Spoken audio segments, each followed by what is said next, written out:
get to the show, just want to remind you guys about some exciting things. Live shows. Chicago, Illinois, December 14th at Lincoln Hall. Get your tickets at lh-st.com.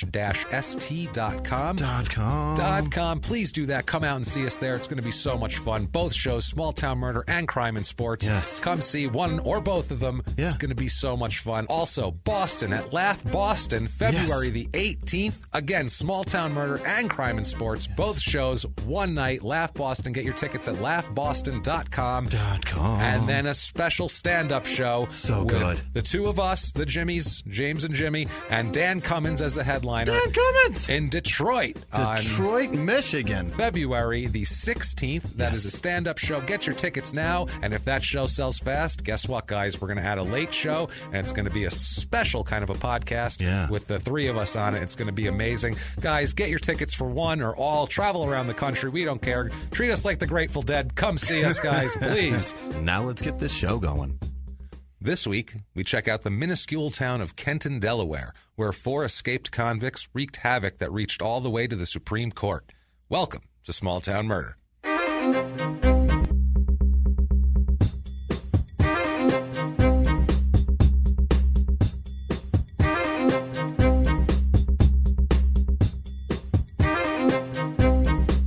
Hello, everybody, and welcome back to Small Town Murder. Yay! Bullseye again, my friend. So happy to be here. So happy. My name is James Pietragallo. I'm here with my co-host. I am Jimmy Whisman. Thank you, folks, so much for joining us. We're so excited for more murder. It sounds crazy to say, but it's true. It's true. We get excited to come here and give you guys murder on a weekly basis. Yes. We enjoy it so much. Would like to thank everybody this week for their amazing outpouring of iTunes reviews, and your support has been amazing. And we really hope that you extend that support to our live show in Chicago on December the 14th. Please, 2 live shows. One Small Town Murder and one our other podcast, Crime in Sports. Yes. One night. Please get your tickets, sell those, sell that place out, and show them that you want to see live podcasts that you enjoy. Come to town. Not just live podcast, a fucking hour podcast. Yes, goddammit. that too. Well, I'm trying to if I encompass, if I pull everybody we can into Fuck our orbit, everybody else into our orbit, maybe they will, they'll help us too. I just want to see snow, man. That'll be nice too. We'll see some snow. But thank you guys, like we said, for your iTunes reviews. That's the lifeblood of a podcast, like we said. So the iTunes, their funky algorithm, the way the charts work, those are weighted heavily. People like when you say funky algorithm. Funky algorithm. Well, it's true. It's what they have. I don't know what. No one can figure that shit out at all. People love it. No one can figure it out. No. But we know that that's something. So the review. So please, if you could, give us 5 stars. It doesn't matter what you say. It's really not for our ego. Just tell us whatever you want. Honestly, I'm into it. Like we've said before, and I enjoyed. Tell us your favorite cloud formation. That's good to see on iTunes. That's fine. We'll be like, that's a pretty one. We like that too. Nobody will understand what the fuck it means. No one will know. Inside joke. It's fine. It doesn't matter. It really just helps on the business end. If you want to do more, like this amazing list of producers, holy shit, is it that deep. we have at the end of the show, that is just just a group of fantastic people that we love. Amazing amount of people that I can't pronounce their names. Oh, he'll butcher them horribly. You can go to patreon.com/crimeinsports. That's the one. That's our other podcast, so that's why it's called that. And we started that first. All that money goes to us, so don't worry about that. If you want to do a one-time donation, you can do that also over at PayPal using our email address, which is crimeinsports@gmail.com. You can follow us on social media at MurderSmall on Twitter, Facebook.com/smalltownpod. If you want to check out there's links to the live shows that we have. Also, a stand-up show in Detroit with Dan Cummins. And on February 18th, again, 2 live shows in Boston, Massachusetts at Laugh Boston. So get your tickets for that. The one in Detroit is at the Magic Bag, which looks like a bitchin' venue. That's going to be fun for stand-up and hopefully a podcast if those tickets sell well. We'll see, though. That doesn't matter. We have business to attend to. Jimmy Whisman, boy, do we have business to attend to today. We have murder on our plates. All right. And it's a plate full of murder, boy. It's overflowing. Yeah. It's one of those, it's hot, so when you carry it's like soup. That lead-in was pretty that was a teaser. It's a crazy episode. It's a bunch of not good people. Let's just put it that way. Before we get to that, though, we do have to hit the disclaimer. Have to do that. Have to tell you, it's a comedy podcast. What we say, the stories are real. Everything Everything's real. The research is real. We promise you that. Everything is real, but we're going to make jokes. We're stand-up comics. We're going to make jokes. We do assure you, and we promise that we never make jokes at the expense of the victims or the victims' families. We say it over and over again. We're assholes, but we're not scumbags. We're not. We don't do that. We don't do horrible. We have to say this just to inoculate ourselves against people going, I don't like that there was jokes in that podcast. I don't like that it was comedy. Well, guess what? It's comedy. Right. So if you think that true crime and comedy never belong together, this probably isn't for you. If you want to hear something very serious, or you want to he chopped her head off slowly, you want to hear it like that? Dateline. Go ahead. That's fine. That's your prerogative. Yeah. Knock yourself out. But that's Keith Morrison does an amazing job at narrating that horrible shit. Fantastic. But he's not funny. But he's not funny at all. And we're gonna horrify you. He's and funny make you for laugh. the wrong reason. Exactly. He's funny because his face looks like an old man's nutsack. That too. But we're going to make you laugh, and also we're going to shut up and give you murder here. That's what we'll do. So let's do that here. Let's head on a trip, Jimmy. Okay. We were in Nebraska. Yeah. We're out in the prairie there. It was it's a little bleak. Damn near Wyoming. Damn near Wyoming. There's some pretty mountains, and people sent us lots of pretty mountains. Yeah. That's fine. Yeah. It's pretty from a distance on a picture. Like I said, when you're standing there, you're like, holy shit, what is there here? There's nothing. It's just landscape. I'm in a postcard. There's this somebody is not with good. one of those leather straps rubbing a knife up and down somewhere. And you don't know where he is. No. He's in the hills. He's No. up in that plateau. You don't see shit, and it's very, very scary. Yeah. I agree with that. But we're going to head east this week, Jimmy. Head out east. We're going to head out almost to the Atlantic Ocean. Oh, boy. All the way out there. We're going to Delaware. Okay. Delaware. We're going to Kenton, Delaware, to be more specific. Delaware is a very tiny state on the East Coast. If you're about halfway north and south. Is it halfway a down. weird-shaped state that looks kind of like a boot? It's kind of like a boot. Yeah, you could say like that, like a boot if you broke your foot, like a thick boot on the bottom with a thinner ankle on top. I would say, it's one of those. It's a broken foot boot. Okay. So if you're not from the States, that's where Delaware is, because it's not like you would look at the map of the U.S. and go, let me point to Delaware, because you wouldn't be able to see. You'd have to zoom in a little bit. And you go, oh, okay, over there next to Maryland. I get it. All right, there it is. So it's this particular town in tiny Delaware is in the northwest part of the state. Okay. So it's over there. It's kind of like in the mid ankle, I would say, a little up toward the up there near the knob, the knob of the ankle. A little higher than that. Oh, okay. A little higher than that. Right. Where a teenage girl would get her first tattoo. You know what I mean? Somewhere in that region, I would say. That's something like. There's a little dolphin right in there. Yeah, this dolphin, a rainbow, a butterfly, this town or something. is marked there. with a rainbow with two clouds. That's right. You found it, Jimmy. That's perfect. It's like it's happy and it's Care Bears. So it's something like that a girl who just turned 18 might get if she was a little immature. And she still wanted to wear tall socks to hide it from dad. Yeah, exactly. A little immature, but had an ID and could get a tattoo. And she cried through all 17 minutes of getting it. Probably. But now she's very thrilled with it. Now thrilled. She's showing it off like a bastard. This particular town is 20 minutes outside of Dover, which is the capital. Right. Which is nothing is more than too far outside of anything in this town. It's just in this state. It's just a small state. Everything's close. It doesn't take very long to drive across the state, so it's there. This is 15 minutes from Marydell, Maryland. Oh, shit. Where we were a few episodes ago. And by the way, with that one, let's update real quick. Sure. That Miss Barbara Ann Peterson died, unfortunately. Yes. She died 4 days after release of that podcast, so I'm just thrilled that we were able to tell her story before. That was cool. That was so kick-ass. Weird timing I that know. was. That's very strange. And she died of cancer. It's just it's such terrible. a terribly I feel sad like I killed her. Yeah, well, I chose you it and killed her. did. Damn it. Got that on my conscience now. So perfect. That's great. Now that I got that going on, 15 minutes to Marydell anyway. But rest in peace, Barbara. We'll miss you. Barbara, you poor lady. Yeah, Barbara had it rough, man. She took some. But one of the few murderers we were kind of like, oh. Yeah. Like she killed him. But I mean, good God. Lady, Jesus, who wouldn't have? She was so fucked up. She thought she had problems. She thought her husband was gay.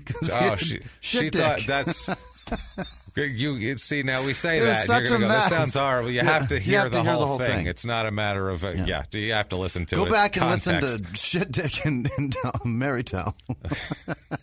Marydell, Maryland. I don't remember what episode it was, but check it out. It's ago. there. It was more than that. It was released September 9th or 12th. It was like 2 months ago. Yeah. So it was like 8 ago. Yeah, it was a while ago. This is in Kent County. Okay. So it's Kenton in Kent County. Oh. So that's weird because last week we had Scottsbluff and Scottsbluff County. This week we have They're not creative with the names here. It says, they ran out of shit? We done run out of shit. Sorry.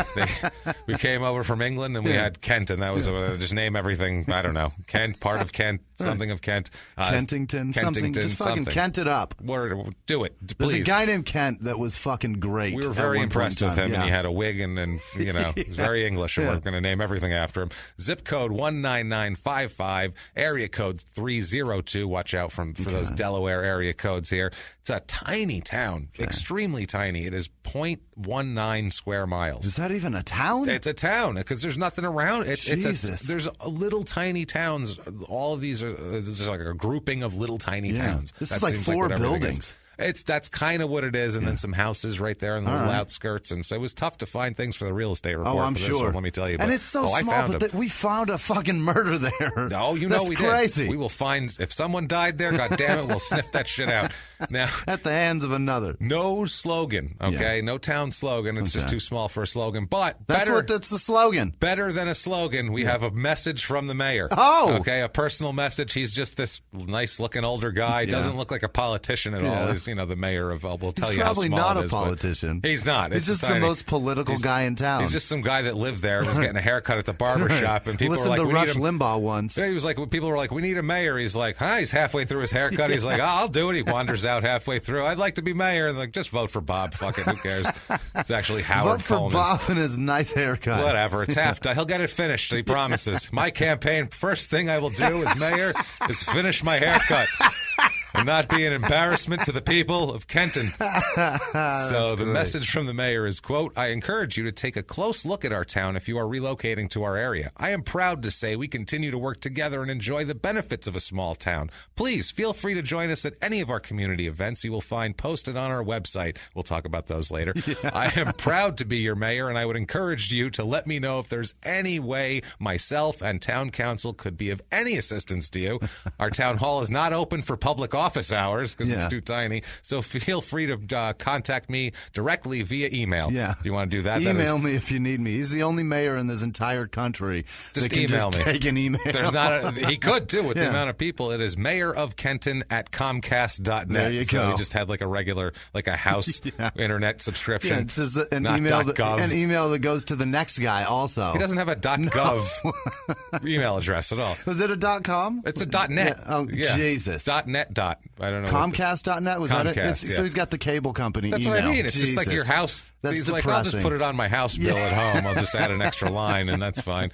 It's sincerely Mayor Howard Coleman, who sounds like a hell of a nice guy. They should put that shit right under welcome to fucking, what is the town name again? Kenton, yeah. Welcome to Kenton, and then all of those all words. All of that, just a big sign and little, you got to pull over to stop and see. It's the whole thing. So that's awful. So the history of this town here, it's a crossroads, and they say that everywhere on the town website, everything, and you can see it. It's just where roads cross, so they put a town up. They were like, "Oh fuck it, we need to have. Might as well put like a store here or something." It's a crossroads. It's literally two roads cross, Route and that's 42 and Route 300. Jesus. That's it. That's how you divide it up, and that's Kenton is right there. It was first laid out in 1796. So again, an old town. We're going back. These East Coast towns are always very old. By a guy named Philip Lewis. He's a guy who started to acquire property in the area in about 1790. The community was first known as Grogtown, which I'm glad they changed the name because that's terrible. Then Lewis Crossroads, because everybody's got to try to name shit after themselves. We've seen that in every town we've gone. Whoever's there, they're like, let's just name it after me. Right. What do you say? I'm the guy. Nah, no ego here. 1806, they said, no, we're going with Kenton. You guys, I could see it like out of the corner. Nah, Lewis, you calm down. Look. Chill out, Lewis. Relax, okay? We're going with, that guy in England with the wig, we're going with him. Did you hear what he was screaming in the fucking pub last night? We can't name this place after him. You're a jerk off. Let's just say that, and we're not doing this with you. Sorry about that. Very boring shit here. Very boring. It's all drab. So boring, there's Amish. Oh, there's shit. Amish nearby. That's how boring it is. People just sitting there staring at a wall at night. People with no electricity. It's home to an Amish community. It's just west of Dover, which isn't far from here. It's about 1,200 to 1,500 people in the Amish community, which is insane. Every September, the Amish Country Bike Tour is one of the largest cycling events in Delaware.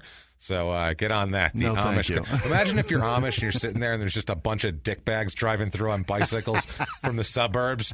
Here they come again. Yeah. You think they're attacking, probably. Right. You don't know. They're like, oh, they have their conveyances out. You don't even think of cars. They're attacking us on our own grounds. Oh, no.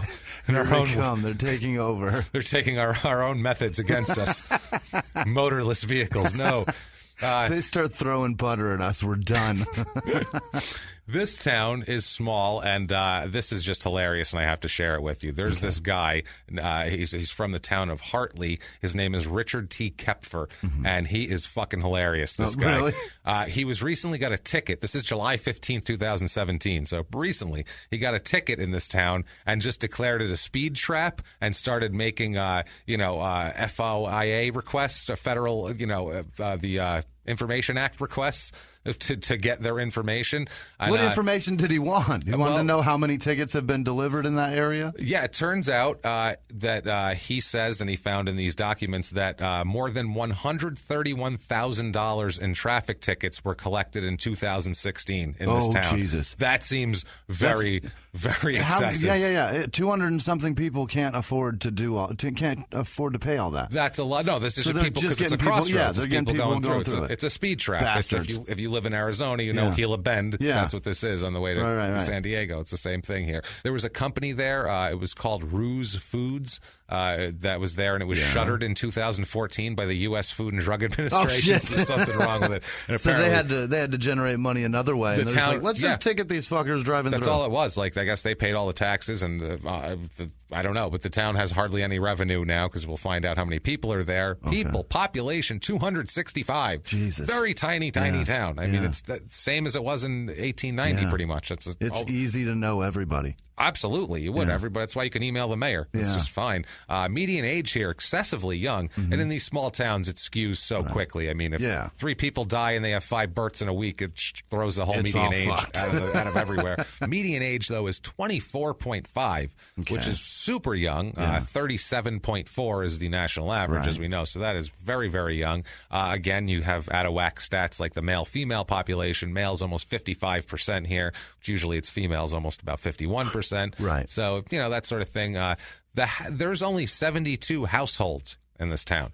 Out of 265 people. It's how many? 3.36 people per household, which is almost a full person more than the average. Yeah. So there's more people crammed in. A couple parents and a kid. Yeah, on average.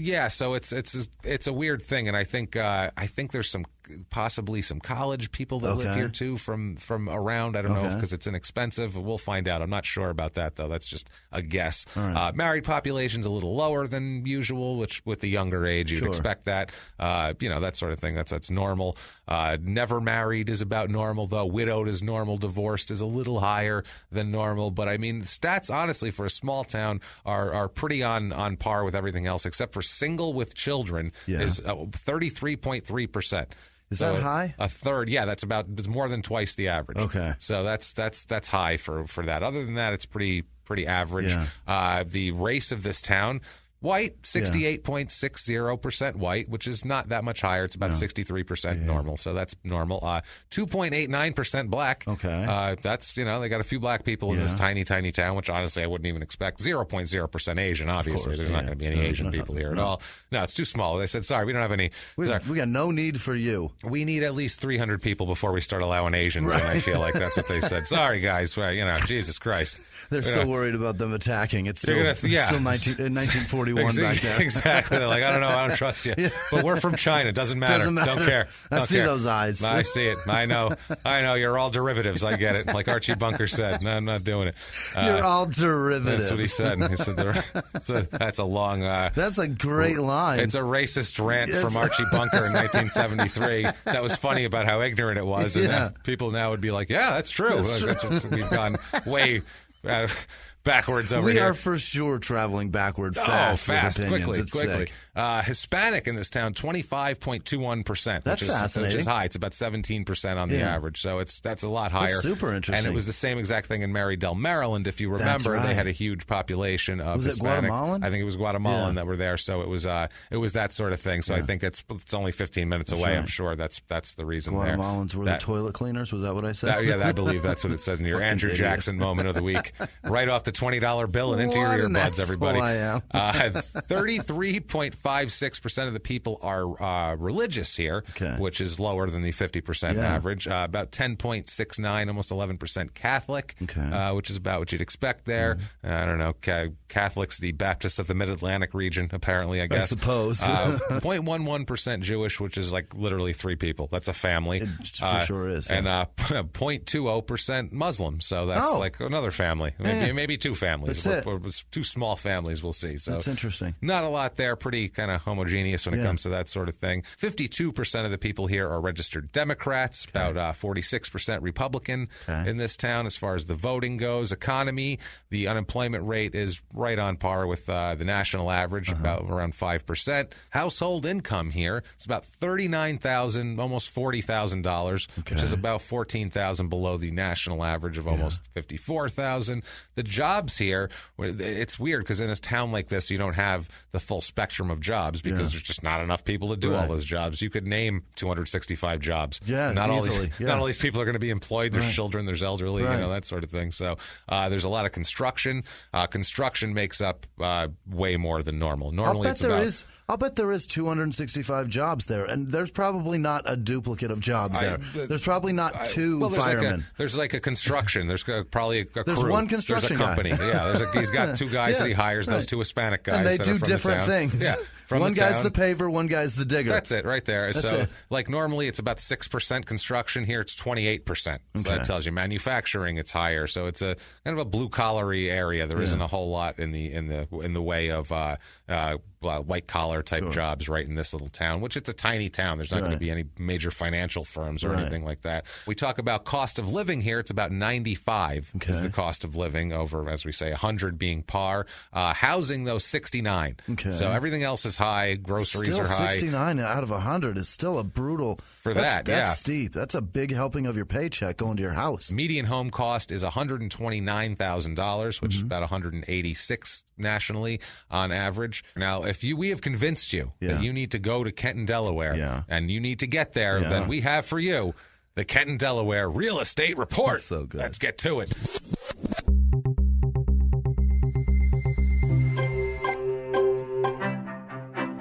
All right, let's see here. We have a 2-bedroom apartment on the average here is about $960, which is pretty much almost the national average. It's about $1,030, so pretty close.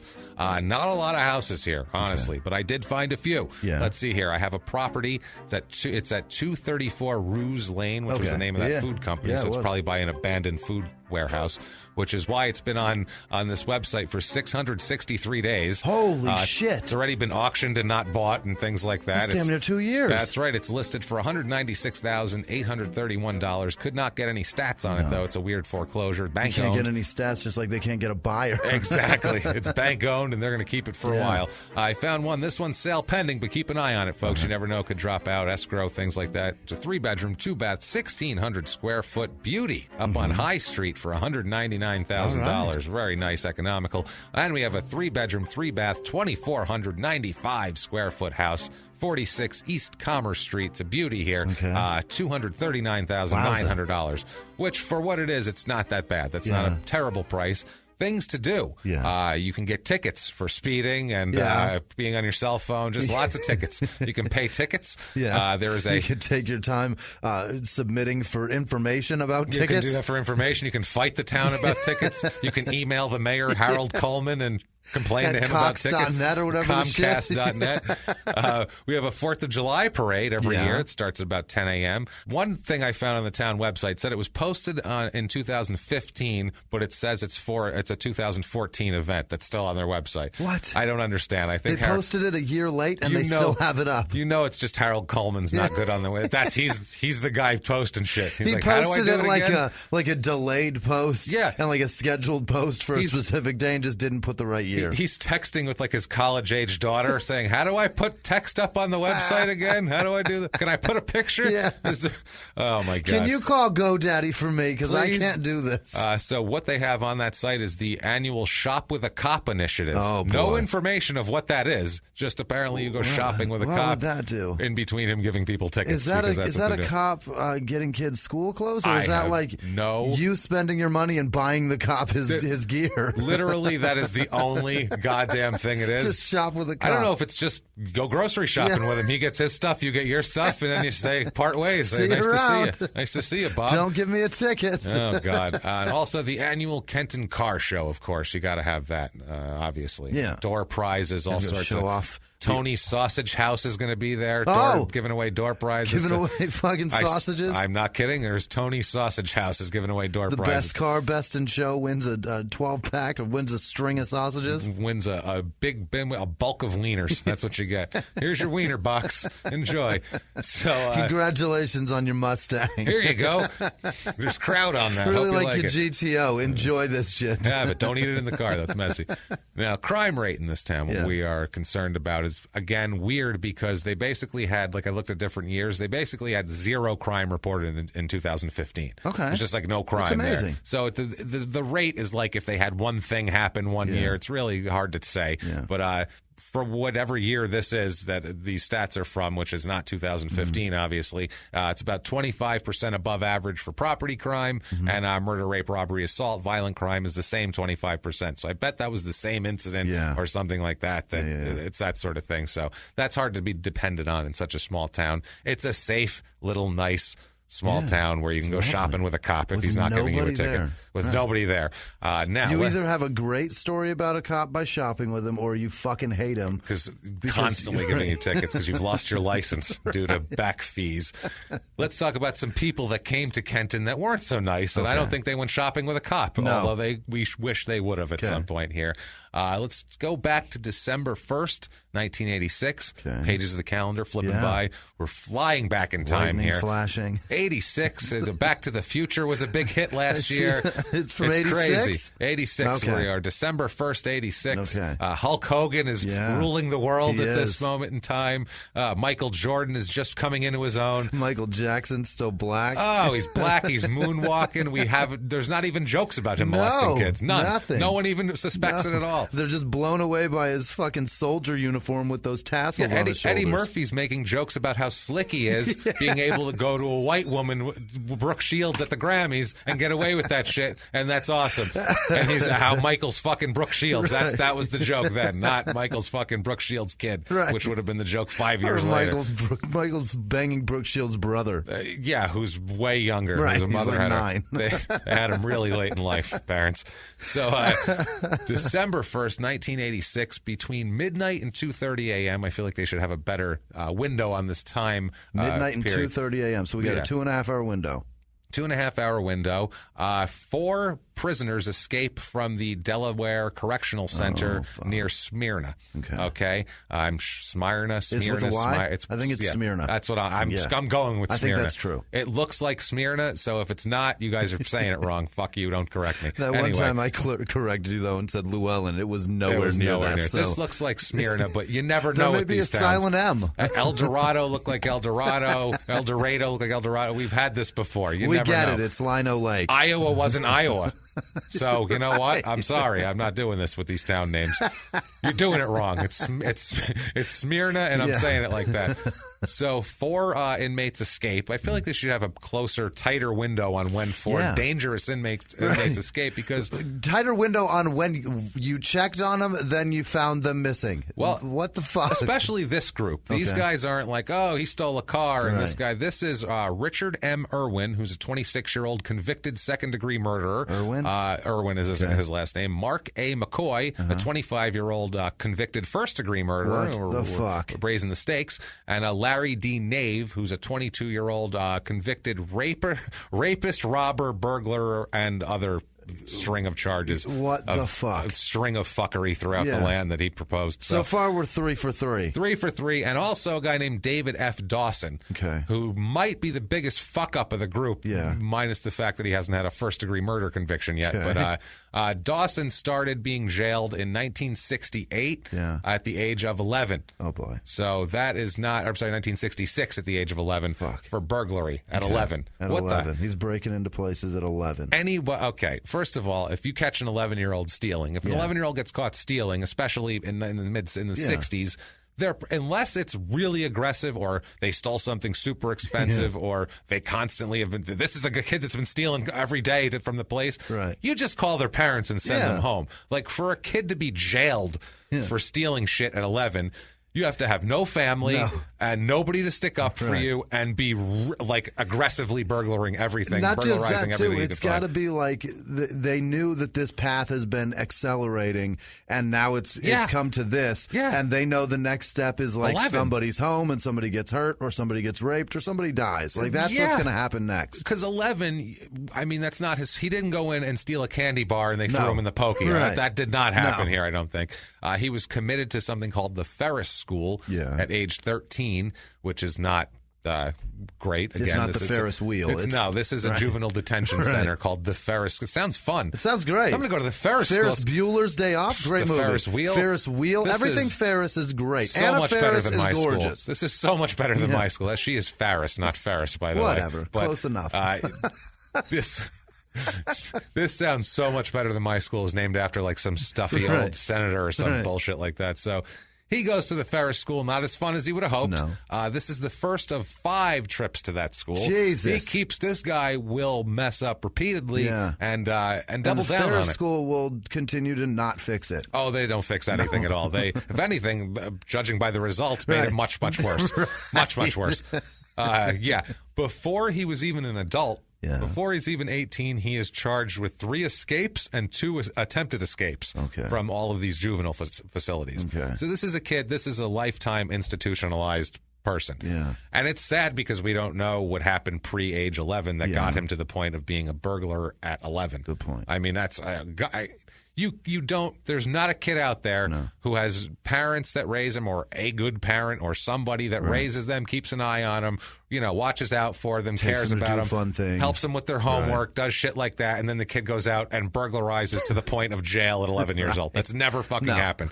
That's never, you just don't. They don't just go off the rails and short circuit and just at 11. At 11. There's no bad influence at 11. When they're 14, you could be the best parent in the world, and you never know what's going on outside the house, and it's less likely if you're a good parent. But that generally happens 11, because they get jacked up on drugs somewhere, and now they've got to go get drugs. 11, how are you burglarizing things? Your parents should know where you are 24 hours a fucking day. Exactly. So that means no one was watching you, is what that means. So whatever. So that's very sad, but it gets worse here.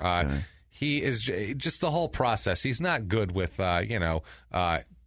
staying out of jail and doing the things he needs to do. So in 86, the man is 31 years old now. About that, and he's been in prison for so many years. He's been in prison a lot. Back and forth throughout his life, constantly there. As an adult, he has 14 felony convictions. Sweet Pete. As an adult, pre-1986. At 31 years old. At 31 years old. He has how many? 14 felony. Those are adult felony convictions. That is... That's counting. After 18. That's not counting the 5 trips to the Ferris School, which didn't count getting jailed for burglary at 11, which didn't count. I mean, who knows what else he's getting into. I don't have 14 of anything, and I'm 36. That's what I mean, man. This is terrible right here.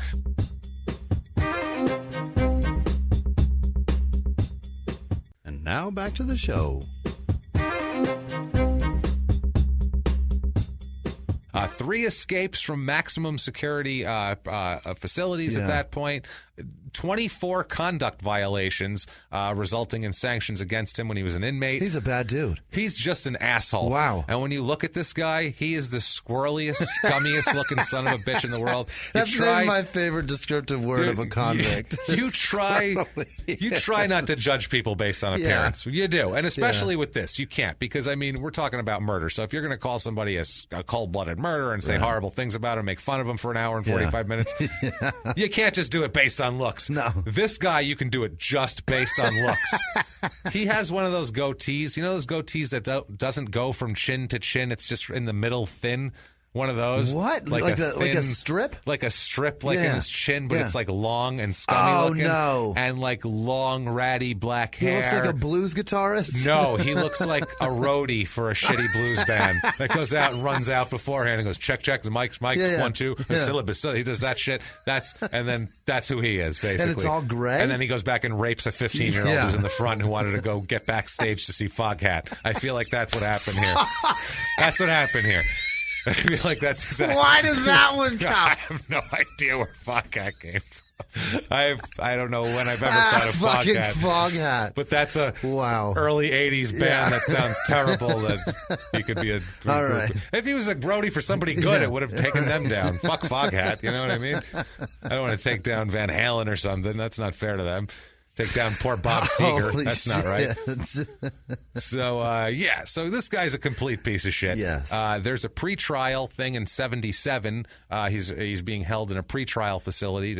This has happened a ton of times, and he escaped from that. This is how many times we've heard that, like 4 or 5 times. I think that was the Bundy escape, was a pretrial thing. You got a guy that you suspect did something horrific. Yeah. And you have lighter security on him there than when he's in jail? Courts aren't as secure as maximum security prisons. Yeah, so if people work there and they go there for other things that aren't to be sent to the electric chair, so it helps. They're there because they didn't pay their child support. Yeah, that happens, on furlough in 1983, for some reason somebody would let this guy out on a one-day furlough, and he was gone for 4 months, took off, was eventually recaptured, brought back, and it's like, oh, you again. Gee, I mean, at that point, why are you shocked that this guy's escaping at all? All you do is escape. Yeah. You got to lock him in a tighter box. Yeah, for sure. And always have somebody watch him. How about that? I would say so. So these 4 all escape from between 12:30 and are between midnight and 2:30 in the morning on December 1st, 1986. You have McCoy, Irwin, and Nave. The first 3 we described,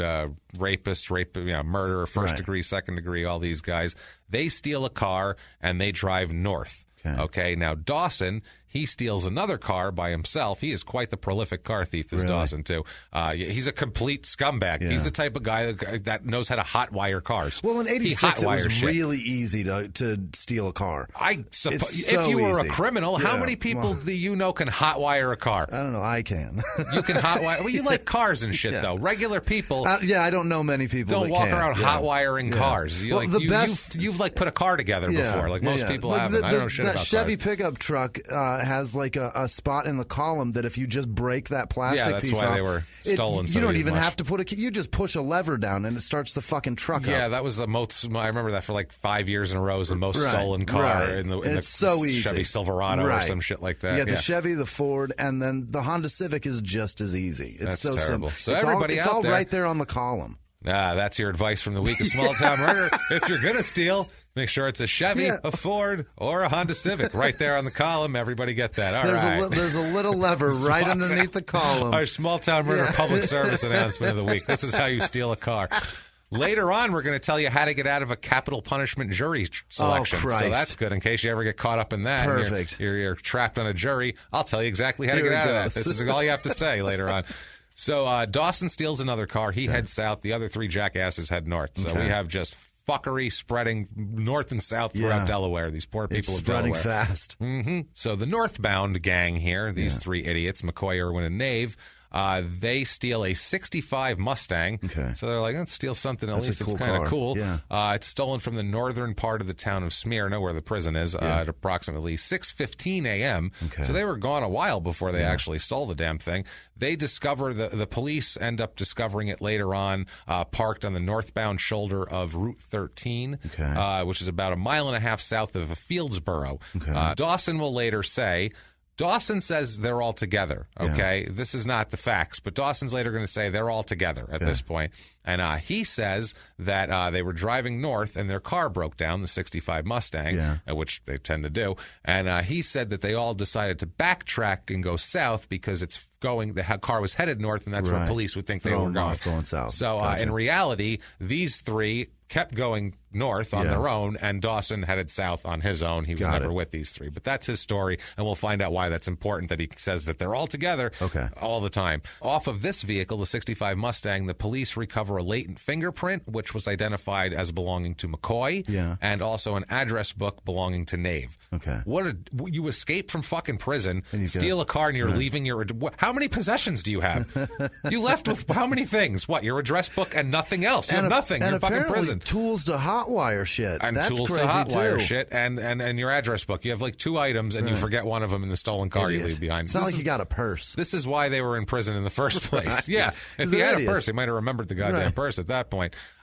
Jesus Christ. Let's introduce a guy named Wilbert into the story. Wilbert. With a T. With a T. Okay. Wilbert. Oh, boy. Wilbert. That is brutal. Wilbert's not a bad guy. No. Or Wilbert's just an unfortunately named gentleman who operates the Fieldsboro service station. Yes, the gas station there. Fella. Yeah. Wilbert here at the gas station. He's got a name tag that says Wilbert, stitched right into his shirt there. It's one of those garage shirts with the plate. It's like a patch. Like Naven Johnson in The Jerk. Like Steve Martin. Naven right there. He hates these cans. Now, this service station's located at the intersection of Route 13 and Knoxontown Road. This guy, not Dill, we're calling him Wilbert. Right. Wilbert gets to work at... He likes to be called Dill? No, I just wasn't going to call him by his last name. Oh, okay. It's What's short. his last name? Dill? Dill. Oh, but I like Wilbert Dill? Wilbert Dill is a terrible. It sounds so bad. It's so hillbilly backwoods. Wilbert Dill here. Wilbert Dill. And he works You at can't the say that station. Wilbert Dill. You have to say Wilbert Dill. Wilbert Dill. Yeah, it's true. That's how it comes out. You're right. It just falls right out of your mouth like that. That's brutal. To say it to myself kind of here. Poor Wilbert arrives for his terrible job at 5:45 a.m. It's the other thing. Wilbert Dill, who works at a gas station at 5:45 a.m. I feel for this guy. But you know what? That's the much better shift at a gas station than the one at the overnight, I guess, obviously. But at least the overnight that midday you get some reading shift done. is fucked. It's always homeless people. At least you can get some reading done in the overnight shift. This poor bastard has to deal with, 200 people getting their coffee or whatever. It's going to be annoying. Well, coffee and donuts, it's happy coffee time and cigarettes for them. and all that sort of thing. So anyway, he sees 3 men standing by the station's bathrooms. Not 4 men, 3 men. He says that from the station's office there, he watched them attempt to enter vehicles which were parked at another business that was nearby. So these guys are like checking doors. Just 3 guys wandering a parking lot trying to get into cars. Suspicious. You know what I mean? Obviously. Orange jumpsuits and shit. Well, he said they were... Dill says all 3 men were wearing similar blue clothing. So they're wearing prison outfits. Prison gear. All the same shit. And they're pretty close to a prison. That seems, Wilbert's never seen a prisoner before, I feel like. Wilbert doesn't seem like he's seen a lot. Just only things you can see from the service station office window. Right, that's what he's seen. I seen that drive by one time. It was pretty crazy. That all he's ever seen. Hey, Dilbert, you ever watch that show? Nope. No. I only see what goes on outside the service station window. Wilbert has never seen The Wire, I guarantee it. Fuck no, he's never seen The Wire. Omar who? Yeah. What? I know a man named Omar. The man does have to have a code. I do agree with Omar when it comes to that, but I don't know nothing else about him. So a woman named Kathy Spence, who is Nave's sister. I'm sure that reference was amazing right now. It was good. It really is. It's lost on you. It lost on you. It's got to have a code. That's beginning to be my favorite thing every month is when HBO tells me that I need to watch that goddamn show. You really fucking should at some point, goddammit. And I should get recompense. You know how many people we've made watch The Wire? Not that they need it, but I mean, Jesus, it's a lot. We've made a lot of people watch The Wire. Hundreds of thousands of people listen to this. A lot of people watch the goddamn Wire, or they're revisiting The Wire. Yeah. There you Checking go. it back out, getting the references. I forgot about boning that. Up on their. It's like they're. It's like I'm Rosetta Team Barksdale. Stone. That's right. Fuck Marlowe. God yeah, fuck Marlowe. Yeah, no, I'm Team Barksdale. I don't like Stringer Bell, but God damn it, that Slim Charles is a team player. He's a team player. He'd be good in the clubhouse. If I have a sports team, I want Slim Charles on my team. Slim Charles will get rebounds. Slim Charles will dive into the first row. God damn it. He's like Black Kurt Rambis. Up in this motherfucker. For fuck's All right, sake. anyway. Metaphor, basketball. Okay, let's keep going here. There's so many layers to that. I knew that just by sitting here. There's a lot going on. And I probably would have been dying. That would have been our Xerox. Oh, you would have loved it. That would have been our Xerox moment of this show. You would have loved it so much. So I blew it. Oh man. So they call up Nave's sister, Kathy Spence. They call her in the early morning hours from the payphone outside of this gas station here. She says that after that, she goes to the Fieldsboro station to give them clothes. Obviously, they have blue prison uniforms. She brings them clothes to wear and then drives them away. Okay. She was according to her, was with Nave, Irwin, and McCoy all the way until 7 p.m. that evening. They rode around the back roads of the Newcastle area, and she said she never once saw Dawson. She said Dawson was not with them. There was 3 of them, and she never saw the guy. She knew they escaped with a 4th guy, but he went one way, they went the other. They never thought about it. Okay. So let's find out where Dawson might be. Now, heading south at the same time, while this is all going on, heading north, sometime before 7:15 a.m. that morning, a 1979 Oldsmobile Starfire was stolen. Fuck yeah. That is a shit box right there, man. That that thing rattles. It's huge, it's too. Huge. I don't even know what that car looks like. I've never seen one before. I'm going to Google it, That's one of those cars that probably had like a 3-year production window, and then they were like, this is terrible, and no one's buying it. We've sold 30 of these in 3 years. An Oldsmobile Starfire? Starfire. It's one of those where you shut the engine off and then it taps and rattles and runs for like another 12 minutes. And you're like, I think something's wrong with the car. I think it's got gremlins. What the fuck's going on? I'm sure this car rattles, but I'll tell you what, if it ain't one of the most amazing looking cars I've ever seen, it is fucking kick-ass. It's a huge boat, right? Yeah. It's a 79 Oldsmobile. It kind of looks almost like a... Calm down, though. It's a big Oldsmobile from 79, so it's probably like a 4-cylinder. It probably had 108 horsepower. It would have been a straight terrible. 6 or some shit just like that. Just a shit box. Okay, enough car talk. And it was a 79? 79 Okay, Starfire. so, the one that I'm looking at is like a 60-something. So I know it got bigger and much uglier. And shittier. Yeah. So this car was stolen on the southern side of the town of Smyrna. So one stolen from the north side, one stolen from the south side. They later found that on County Road 139 outside of Kenton. Now we come to Kenton. Kenton is just southwest of Smyrna, so it's pretty close to the prison. This car... Oh, James. What? It got real ugly. I'm sure. It's horrific. It has to be horrible. It's not even big. It's a little shit box. It looks like a Chevette. They tried to make... they tried it's to... one of those. It's a compact one. Okay. It's ugly as fuck. Oh, those cars sucked. It's a piece of shit. It definitely ran for 15 minutes after you turned it off. Go on. So this car was seen between 6 and 6:30 a.m. on December 1st in the area.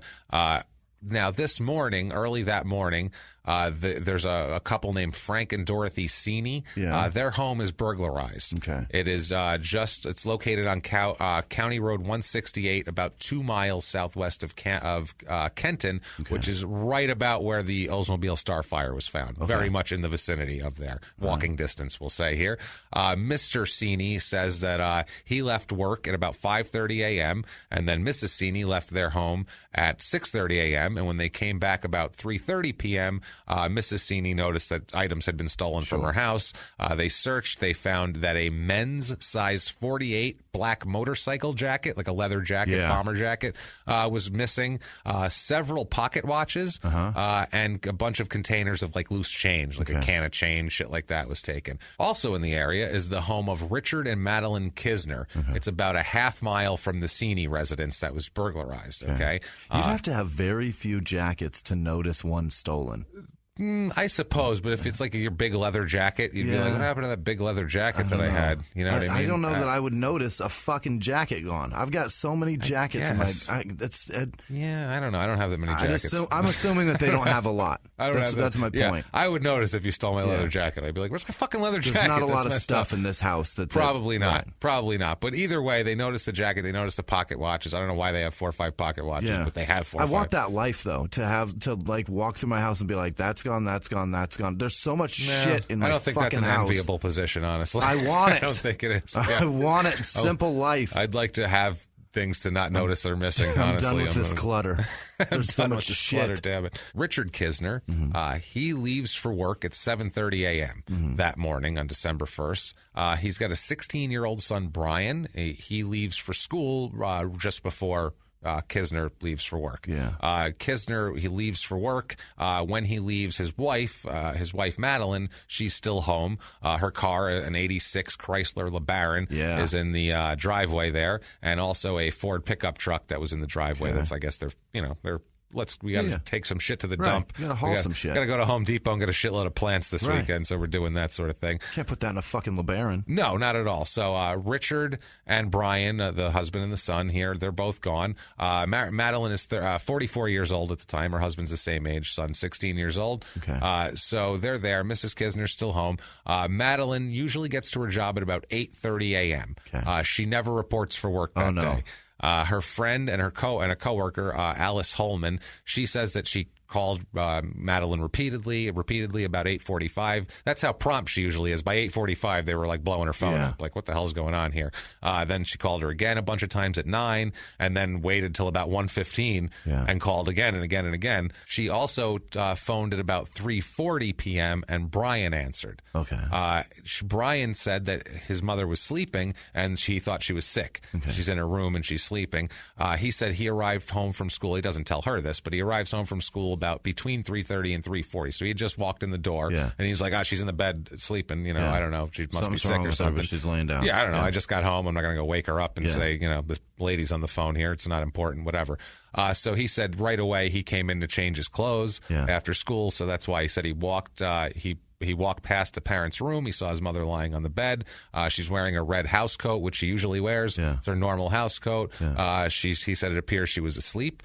He assumed they say she was house coat. They mean robe. House coat's a different thing than a robe. House coat. I don't know if that's an East Coast thing. I think so. Like an old ethnic I have women no wear. fucking idea. My grandmother wore shitloads of house coats. Really? Man. Fuck yeah, house coat. Like a mother. She got home. House coat time. What the hell? Is it just a house coat? It's like a dress. It's like a frumpy dress that you wear around the house. Okay. Like that's like, I guess, comfortable. Nothing underneath? Like pajamas. I assume she had underwear on. I never checked. I never said. But I mean, like, you don't have like an outfit out underneath it. Hey, Grandma, what do you got under that house coat? Huh? What do you got? A house coat's looking pretty good. Hey, what do you got there? Is that what you're supposed to? Just that? You're not supposed to wear like a shirt and pants underneath? I mean, some people do, but not the old ladies. They have slippers, house coat. That's the standard. Like old slippers, giant panties, house coat. Old Italian lady. Some of them wear pantyhose with the house coat, which is hilarious too. The women that wear that. Old Jewish ladies, old Italian ladies. That's what they do back there. I'm googling what a house coat is. I can't. That's funny that you don't know anybody who doesn't know what a house coat is. Check out a house coat here. Oh, sweet Christ, that's a house coat? Yeah, it's like a little... Like My grandma wore those all the time. That's what I mean. Yeah, that's what every grandmother wore. It's what they wear. It's definitely weird socks, big fat panties, and that slippers. shit. Yeah, slippers. Yeah. So Brian thinks his mother's sick, and doesn't talk to her because she's sick. He says that after he got that phone call from the coworker from Holman, he went to the kitchen, went from the kitchen to the doorway of his parents' room, and he called out to his mother, but she didn't say anything back. So he was just kind of standing there for a minute, and then he noticed that it looked like there was blood around his mother's head. So then he went into his room. He ran into his room. He's 16 years old, and whatever. He saw blood. His mother with a bloody head. He ran into his room, got a knife, and called the police. He then ran outside, locked himself in the Ford pickup truck, and waited for the cops. Which honestly is kind of a smart move. If that's a neat little panic room in there, you know what I mean? It's not too bad. And those old trucks, they can. I mean. If there's anything near you that can stop a bullet best, it's probably that truck. And if anybody's trying to bash out the window, your neighbors will probably notice that. That's not going to go unnoticed. It's not going to be easy either. No, you screaming while some guy bashes out your window. I think the neighbors might peek out the window. I think old Wilbert's going to see that through the service station window, possibly. I'm not sure. I'm not sure at all. So the police arrive. They go into the house, obviously. Brian says, go in the house. It looks like my mother's got blood around her head. They find Madeline. She is lying on the bed. She's in the red house coat, like we said. She has a nylon stocking around her neck. Oh, Jesus. And her hands have been bound behind her back with shoelaces. Oh, fuck. She's been gagged with a sock that was placed over her mouth and knotted behind her head. Okay. And she had lacerations and cuts and stab wounds all over her from her forehead to her chest. It was 14 stab wounds in all. Chest, neck, head, mostly in the chest, but a couple to the head and neck also. So just a brutal scene. Brutal scene. And the kid's lucky he didn't see the front part of her. He saw her, he saw her back. Okay. So, I mean, honestly, because I could have, no one wants to see their mother like that, especially not at 16. That'll fuck you up good, and you end up like Dawson here. You know what I mean? You end up escaping mental institutions. So 5:30 p.m., Richard Kisner arrives home. Yeah. The police are conducting their investigation. They're all in the house. He was asked to go inside and see if anything had been stolen from the house because they're trying to find motive for all of that. He says that the keys to the Chrysler LeBaron are missing, and so is the car. Yeah. So that's an obvious one. Well, gee, the car's not here. Yeah. Also noticed that they kept some cash on top of like the bedroom chest of drawers. People keep them $50 in the house or whatever. So that was missing. $200-$300, some shit like just that. Some extra, whatever rainy day cash you keep up Christmas, there. Whatever comes up or whatever. You need cash for something quick. There it is. So he said he couldn't remember whether his wife's purse was missing, but he did say that she always kept several $2 bills in her wallet. I know a lot of people that do. It's a weird little thing. I do too. It's a weird. So she kept several. We have them. We fucking. It's so embarrassing. Whatever. I'm gonna say it. We have a bunch of them in the closet that we have. The wife and I have brushed like a thin glaze of like glitter glue on them. Yeah. And we give them as fucking tooth fairy money. Okay, well that's cool. Why is that embarrassing? That's embarrassing as shit that I'm macrameing fucking money. I thought you were going to say something way stupider than that. All right, well, I don't know how a nice, cute thing that you do for your kids to make them excited. I'm lying to. I use it to lie to my child. That's what you're telling them that there's a tooth fairy. There's coming into the house to leave them money for their teeth. I'm continuing it. So and I put it under their pillows, and then I do it for Easter too. I guess the Tooth Fairy and the Easter Bunny hang out and exchange currency. Yeah, they're super creepy, those two. I'm sure they do. Yeah, exchange currency for favors. Let's just say it's not pretty. No one wants to be there for that. And their hands make it all glossy with glitter and shit. Gross. It's creepy. And now back to the show.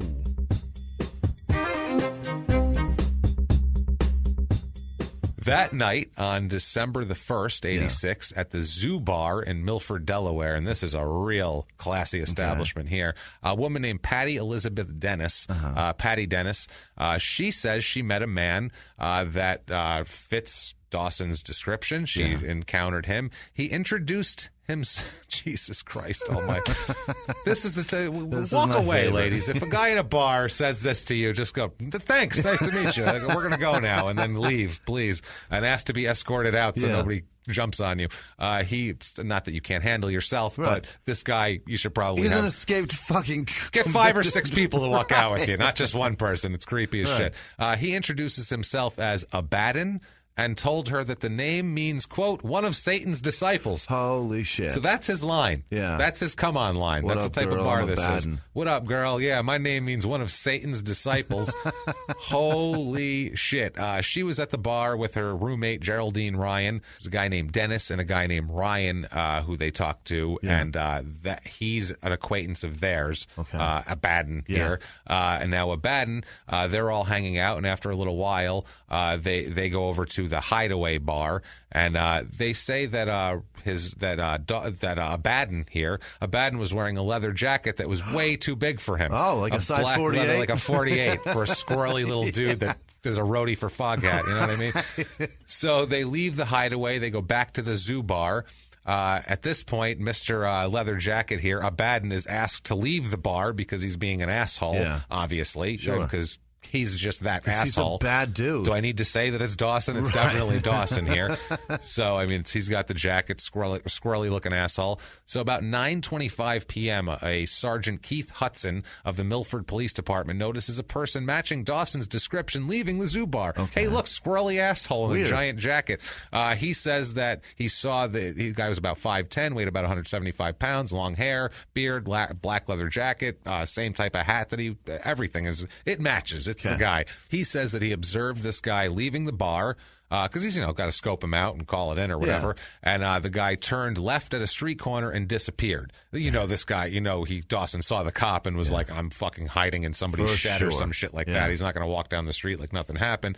Sergeant Hudson and another officer pursued him, never found him, though. Okay. They couldn't find him. What they did find nearby, though, right by the Zoo Bar in a parking lot, was Madeline Kisner's 1986 Chrysler LeBaron. Oh, shit. That's a bad deal here.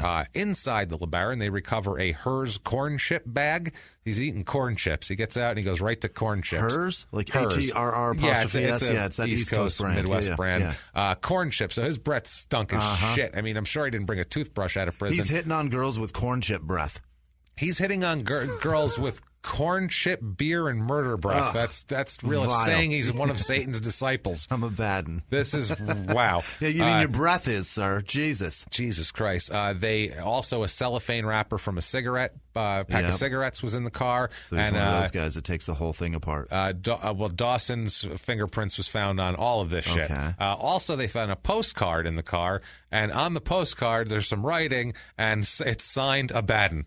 Really? Yes, it is. It's signed Abaddon. That's how it's signed. He didn't even sign a real name. Nope, he signed. That's what he goes by. Okay. That's him. About an hour later, about 10:30 p.m., Trooper Douglas Hudson of the Delaware State Police responds to a call of an accident. The accident involved a blue Ford LTD, which was driven into a ditch. Those things are monster cars. Oh, it's a beast. Yeah, it's a big cop car. But they've got giant-ass motors in them, they're too. fast Those as shit. things It's a cop car. ridiculous. They're fast as hell, yeah. It had extensive damage to the front quarter panel and the grill and the window and all that sort of thing, obviously. Now, they do some work on this, and in the middle of the night, they discover that Ford LTD was stolen from a location in the vicinity of the Zoo Bar. Okay. So Dawson, this is his next vehicle. He ditched the LeBaron and grabbed an LTD. Yeah, he grabbed that, which was smart. If you're going to drive around a dead woman's car, you might not want to do that. No. Also, a hat similar or exactly like the one that Sergeant Hudson had seen Dawson wearing outside the bar was found inside the vehicle. Okay. The trail of breadcrumbs these fucking morons leave behind, I swear to God. Thank God they do, or else nobody would ever get caught for anything. Yeah. Nobody would ever get caught for shit. He's just a dipshit. If there was they would never have a goddamn drop of evidence if these people weren't just complete morons. So what they do is Trooper Hudson here starts a house-to-house search in that little area right around there for Dawson. What they end up doing here at about 5:25 a.m., so this is, 28 hours after they escaped or so, they find Dawson hiding on the floor of a Cadillac, which was parked about 0.3 of a mile from the accident scene of the last one. Okay. He's all bloody. He's got his head's cut up. His He's essentially ears given cut. up. Well, yeah. Well, he got in an accident. He's all fucked up. He's got blood all over him, all over his hands, and he hid in the Cadillac. He was trying to sleep. Yeah. He probably hasn't slept since they left the jail too. It's the other thing. He's bleeding. He's like cold. that Sarnev that tried to hide out in that boat. Well, he was bleeding. That's exactly what it was. But Here. it's not working out for him here. So they take him. Obviously, they grab him up, as you would imagine here. They search him. He's wearing the jacket that's been stolen from the Seenies. Inside, they find 4 pocket watches that have been reported stolen by the Seenies. Also, the currency, a bunch of, some change and shit, and at least one $2 bill. Also, he's got in his possession. Hey, that's a coincidence. Does it got glitter all over it? No glitter. It's not from your house, so that's good. You're safe. Also, a cotton sock, which visually was the exact match to the pair. To the one that was on her neck? That was used to gag Madeline Kaiser. Yeah, or Kisner, yes. He's an idiot. Was taken from his pocket. So he's like, let me get all my incriminating evidence, all my murder tools. Put it all in this jacket. Put it all in this jacket, and that's the thing you're going to find out too. That's why he took the jacket to hold all the shit. He makes the dumbest statement of all time later on, trying to explain this shit away, and then he says, "I only stole the jacket because it had pockets and zippers. I could put stuff in, like my murder tools that I could then be caught with." Once you crash and you're hiding out on the ground of the car, you got to say, they're looking for me. I don't have a good hiding spot at all. I'm in the floor of a car here. They're looking for all this shit that's on my person. Maybe I should ditch this shit in case I get caught. Right. Maybe that's a good idea. No, keeps it all on him. No, I need these pocket watches and this sock. What do you need with one sock, dummy? Leaving the house at the end of the month. Yeah, I need this sock. And these pocket watches. All I need is these 4 pockets. All I need is this $2 bill. And this can of change. That's all I need. And I need something to hold this. So I need this jacket. That's what this fucking moron does. Oh, this guy's an idiot. And this paddle ball. What the fuck are you doing? Jesus. So you say, so what? A postcard signed Abaddon, and he said that to that girl. His name was Abaddon. Well, when they tell you so, maybe she could be full of shit, or who knows. No, they arrest him. Photographs taking of a giant tattoo across his stomach that says, I'll give you one guess. Abaddon on his stomach. So that's he got his nickname tattooed on his belly. Bet your ass he did. And he's telling everybody. And we'll find out why he has nicknames like this and everything. He's a member of a club, we'll say. Sure. Later on here. A terrible club. Yes, exactly. The autopsy is done. Yeah. It's Dr. Judith Tobin of the State Medical Examiner's Office. They do the autopsy.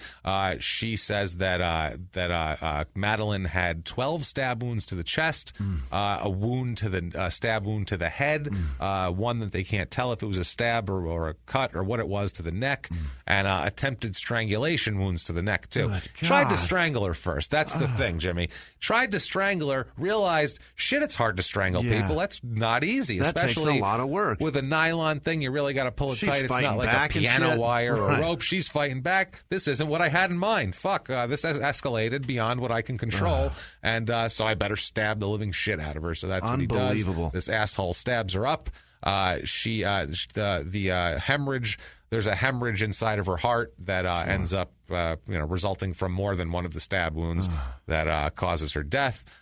This poor woman here. Now, December 22nd, 86, they still haven't caught those other guys, by the way. The murderer, rapist, murderer. They're all out on the lam here. They catch them in Arizona. Really? They got all the way across the fucking country to Arizona. Wow. They were caught. They had pistols, 2 pistols, and a Derringer. My God. And a bunch of knives. Jesus. When they were caught. They were hiding in a creek bed just north of Interstate 15.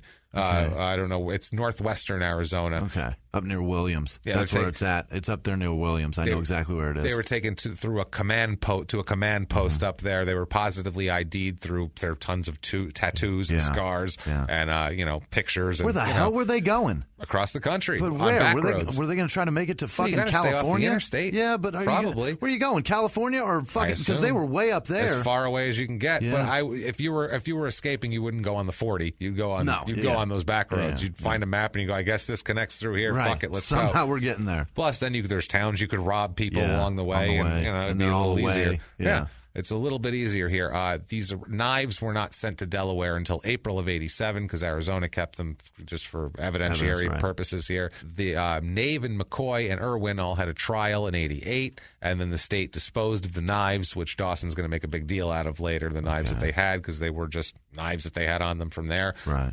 The public defender's office wanted to examine the knives, but they had already been sold at auction or destroyed. Okay. So who the hell knows where they are. But the physical and circumstantial evidence of witnesses and physical evidence gathered show that there's not one shred of evidence that Nave, McCoy, or Irwin were ever in the Kisner's house. Yeah. Never in the Kisner's house.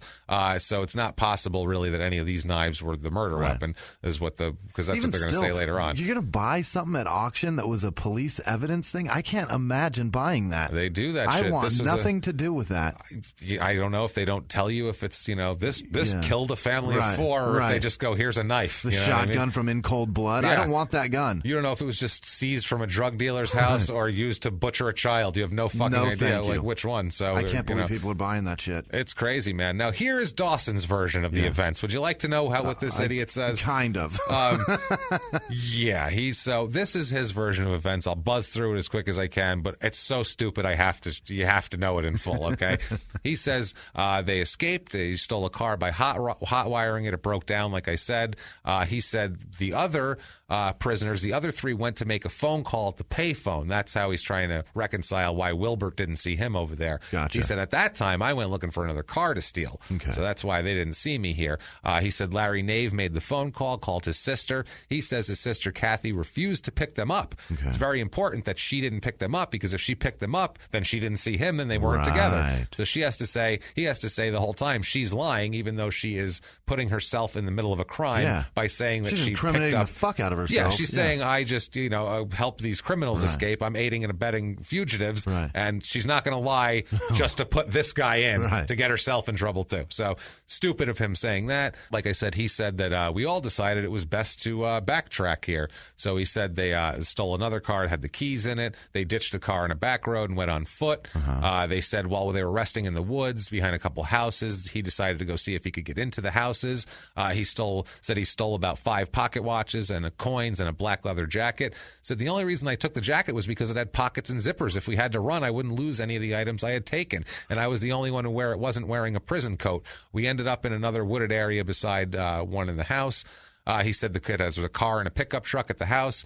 He said he figured since he was wearing the jacket, the non-prison jacket and a leather hat, so he looked like, I don't know, like the guy from fucking AC/DC had a leather hat on, and the singer It was guy. a leather hat. Well, he wore a leather fucking what hat. An asshole. Like a 50s cab driver or some horse shit like that. My dad rocks those, and I try to tell him to knock that shit off. It looks dumb. That is rough, With man. that bushy hair sticking out the backs and the sides. It's ridiculous.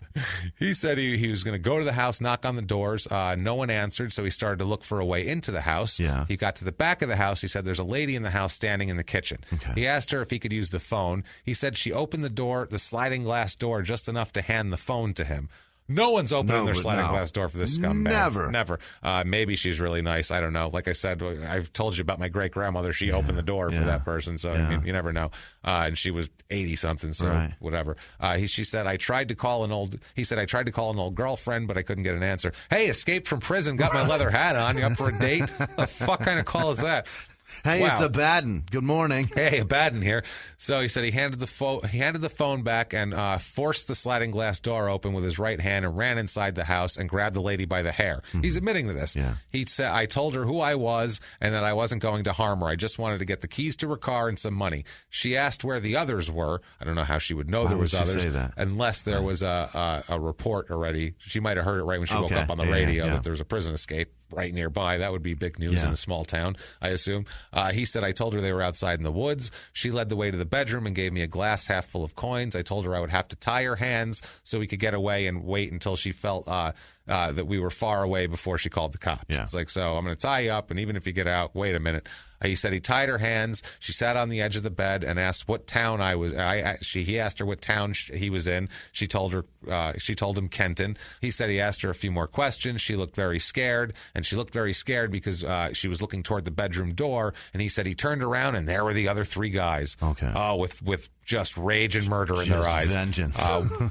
Absolutely, man. One of them, they were, asking, did you find out where we are? Did you find out what town we're in? Someone wanted to know. He said someone wanted to know what to do with the lady, and I told them that she was tied up pretty good and to leave her alone. Finally, we decided I would go fill up the car with gas while they tied her feet to the bed. I'll go do that. You take 10 seconds to do that. I'm going to go 10 minutes down the road. Right. They said they were afraid that if they went to the gas station, someone might recognize them and call the police. Like so Wilbert. like Wilbert. So only Dawson's going to go. He said he knew of the town. He'd been around there. He was afraid somebody would recognize him or the car because it's her car, small town. If you knew of the town, why didn't you know you were there? Well, once he found out, he's like, so maybe people might recognize me. So he said, I decided to go somewhere else. So there was a lot of time for them back at the house. He said, I went down to a town called Camden. I got back to the house, and they weren't there anymore. Yeah. The other three had left. No car, nothing. They're just gone. Now it's just me and this giant coat full of shit. And he said, I found the dead. There's a lady dead on her bed. Yeah. Oh, my God. Said she'd been stabbed. There was blood everywhere. Her bathrobe was pulled open. One of her breasts was showing. Ooh. He said, so the bottom of her bathrobe was pulled up and she wasn't wearing any underwear. Jesus. He said, so I pulled her bathrobe down to cover what was showing because, he wants to be respectful, obviously. Yeah. He's a very respectful young man. Gotta cover that tit. Oh, you gotta. He said he walked by beside the bed and looked down at her. He said, my legs gave out and I began crying when I looked at her and I told her, I'm really sorry, lady. And then he said, I should have never left her with them. Oh, boy. This poor guy. He was trying to be a shepherd. They were real animals. Trying to be a shepherd, but these three over here, these fucking guys. He said he went walking down the road, went to see, he couldn't find the guys. He said that he just needed to get something to drink to figure out what to do and just get his head together. He said because he kept seeing that lady laying there the way he found her over and over again. He said, this is amazing. All the plans I had for escaping were no longer in my head. I had given a handwritten statement of what happened, and in that statement I mentioned an attempt of rape on this lady.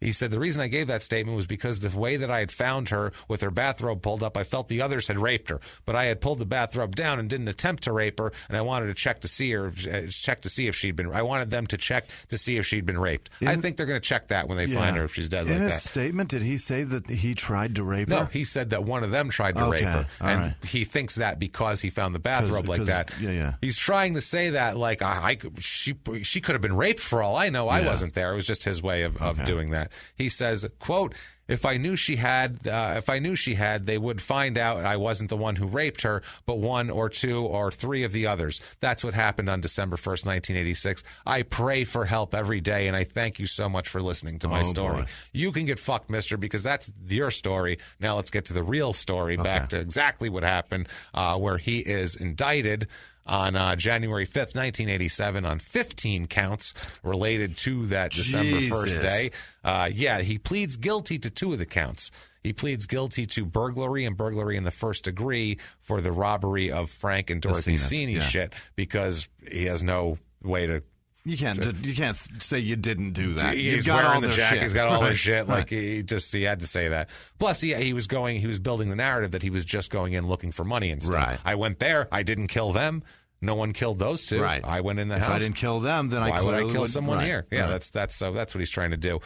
This is also 4 counts of murder in the first degree, 6 counts of possession of a deadly weapon during the commission of a felony, robbery in the first degree, burglary in the second degree, and possession of a deadly weapon by a prohibited person. Oh, Jesus! You know what those all add up to? Life. Capital fucking murder. They are going for the death penalty on this one. This is particularly bad, and this is the type of guy where I think they look at it and they go, "Yeah, there's not a lot of sympathy for this guy here. There's not a lot of wiggle room, that's for sure. No need for this guy. He's one where I don't need him anymore. I think that's what they're looking at. You got out of prison unlawfully, first of all, and then committed this kind of stuff. This is insane. We don't need you. Not at all. So his counsel files a pretrial motion for change of venue. Yeah. He said extensive prejudicial pretrial publicity, precluded anyone in the area in Kent County from being impartial. Obviously, can't do that at all. What they end up doing is they look at the articles that have been actually in the area and see what people might have been reading, because this is 1986, 1987. Right. You didn't have the internet. Right. You had whatever newspaper came into your town, your local news. There was no other way. Right. Yeah, and then whatever was on national news, and this isn't going to make national news. It's not even going to make state level news. And national news was low back then too. It wasn't. No, it was. You had your nightly news, ABC, CBS, NBC nightly news. CNN hadn't started yet. No, that's what Fox had just started, but not their insane news department. They didn't have Fox News. It was just they played Married with Children and shit, and reruns of things back then. That's all. Fucking The Simpsons. And The Simpsons, and Tracy Ullman, actually, which had The Simpsons. Anyway, so that's your history overseas. That's your history, everybody, of American news consumption in the 1980s. So what they said is they looked at the News Journal and the Delaware State News. They're the 2 major papers of general circulation in the county. They looked over the accounts, and what they found was there was largely informational things. They said someone was murdered. There was not a lot of this guy did it and he's a piece of shit. There was no profiles of this guy as how horrible he is. It was this body was found.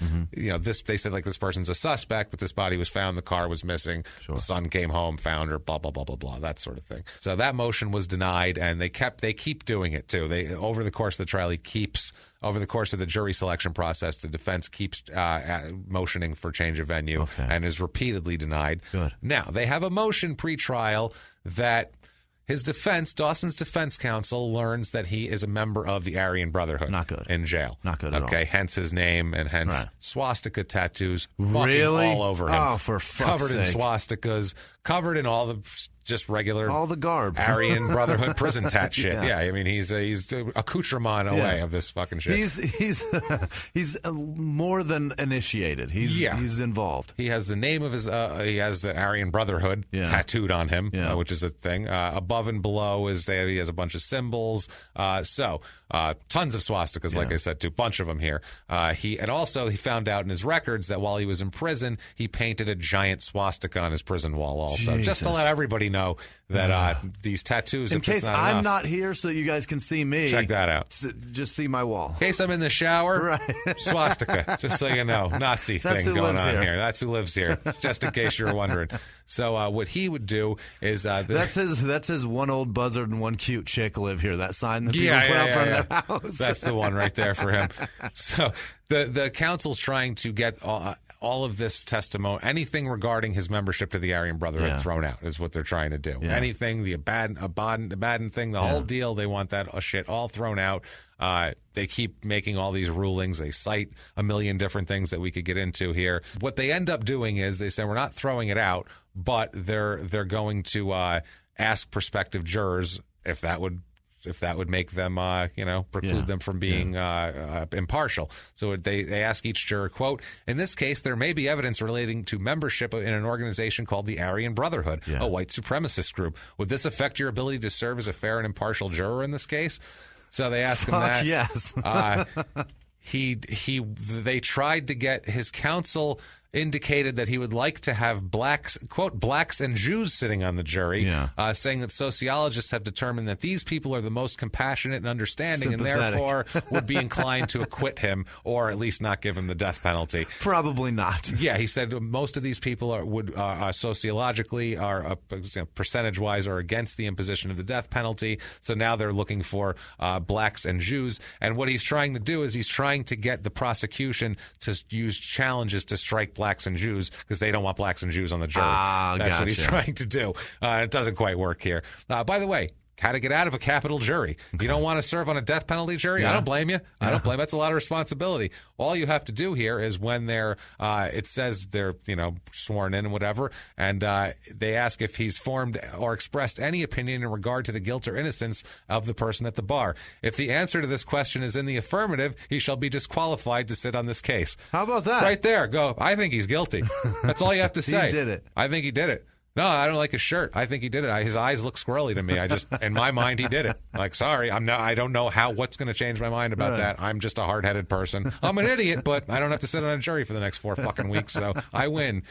So yeah, that's how you do that. I got out of one by saying that, well, I got called for jury duty. It wasn't death. It wasn't capital shit. It was just a dude that stole a car, and he was clearly a meth head. And they were interviewing the jury, and I just did not want to be there for the next 3 days. And I saw that the arresting officer looked fairly young, and I asked how old he was and what high school he went to, and I told them that I probably know him, and they let me off. Fair enough. Good enough. That's good enough. They asked me, will that sway your opinion? I said, I don't know. I don't know how I know him, but I know him, and if eventually when I figure out how I know him, that may change. That may help. What I believe with this guy. That's pretty slick, actually. Yeah, that may change. You never know. And I got out of it. Events could unfold, is all I'm telling you. I don't know that fucking guy. Of course not. He looks very familiar to me. I'm sorry. Just looks very familiar. I have no fucking idea who that guy is. He fucked my sister. I don't like. Fuck him. No. You're out. You're done. In the opening statement of the trial, the defense attorney here, he says that they will not dispute the fact that Dawson was in the Kisner residence, that he stole money from Kisner, and that he bound her hands with shoestrings and stole her car. We're not going to dispute that. Okay. That's not in question. But he left, and those others came in and did that shit, man. There's a statement that he gives to the police that they hear. In his statement, he just says that Madeline Kisner was alive in the residence with McCoy, Nave, and Irwin when he left. And that was that. That's what he says there. They introduce obviously the evidence of the earlier burglary into the whole thing. He's just sticking with it wasn't me. It wasn't me. Yeah. And they have to keep saying that, like, under the rules of evidence here, they're admitting the other burglaries to establish a pattern. Yeah. The Seeney's house. They're saying, well, yeah, he went from that house to that house. This is how he does things. Looking for shit. MO. Right. And the defense was trying to say, well, no, you're saying that that's trying to shade them toward then he's a murderer. And that doesn't make him a bad guy or a murderer just because he stole from another house. Right. So they're really trying to get technical with this here. Scientific evidence introduced in the trial here, and this is the 80s, so this isn't, DNA or anything like that. They didn't have that back then. They had a retired FBI special agent, Andrew Pietragallo. He testifies about fiber comparisons he conducted in the evidence items, like the sock, the cotton sock found in his pocket, used to, the gag. He determined that the socks matched in all microscopic and optical properties, as well as in color, composition, and construction. It's the same fucking socks. It's the other pair. Right. He also said that Pietragallo found red fibers on both the black motorcycle jacket and the black T-shirt that Dawson was wearing, and they match in everything to the fibers of her robe, which is bad. But he's saying, I was in the house. What are you talking about? They also found some blood people came on the stand and found that the blood found on his clothing. Technical term. The blood people that they found here. Yes, they brought in the blood. I like that you were just going to try to just let that slide. It's fucking blood people. Do you want to know serologist? That's what it's called. Do you want to know that? Well, what would you have said if I said that word. serologist? I want you to say serologist, and I'm going to say, what are they? Exactly. Blood people. Thank you. That's. I honestly saw that word, went to say it, and I said, I'm just going to have to explain it's blood people, and just skipped it and said blood people. I swear. This took a lot more time. That was the split second that went through my head. He does not going to know what a serologist is because I didn't fucking know what it was either, and I read this shit all the time. All right. So they determined that blood found on Dawson's clothing contained genetic markers which were consistent with his own blood, that were inconsistent with his own blood, but were consistent with Madeline Kisner's blood. Yeah. And that's what they did then. They just found blood, Yeah. markers that would say it wouldn't exclude her, right? But it would. But you can't narrow it down. Right. It's definitely her. But it definitely excludes you throw him. in all of this evidence, and now he's got blood on his jacket. He didn't say anything about her bleeding before he left. That's a good point. So I mean, how was she bleeding when you left? He's saying that I got there and I helped her, and maybe I got blood on that way. Whatever. I covered her vagina. Remember? I covered it all up.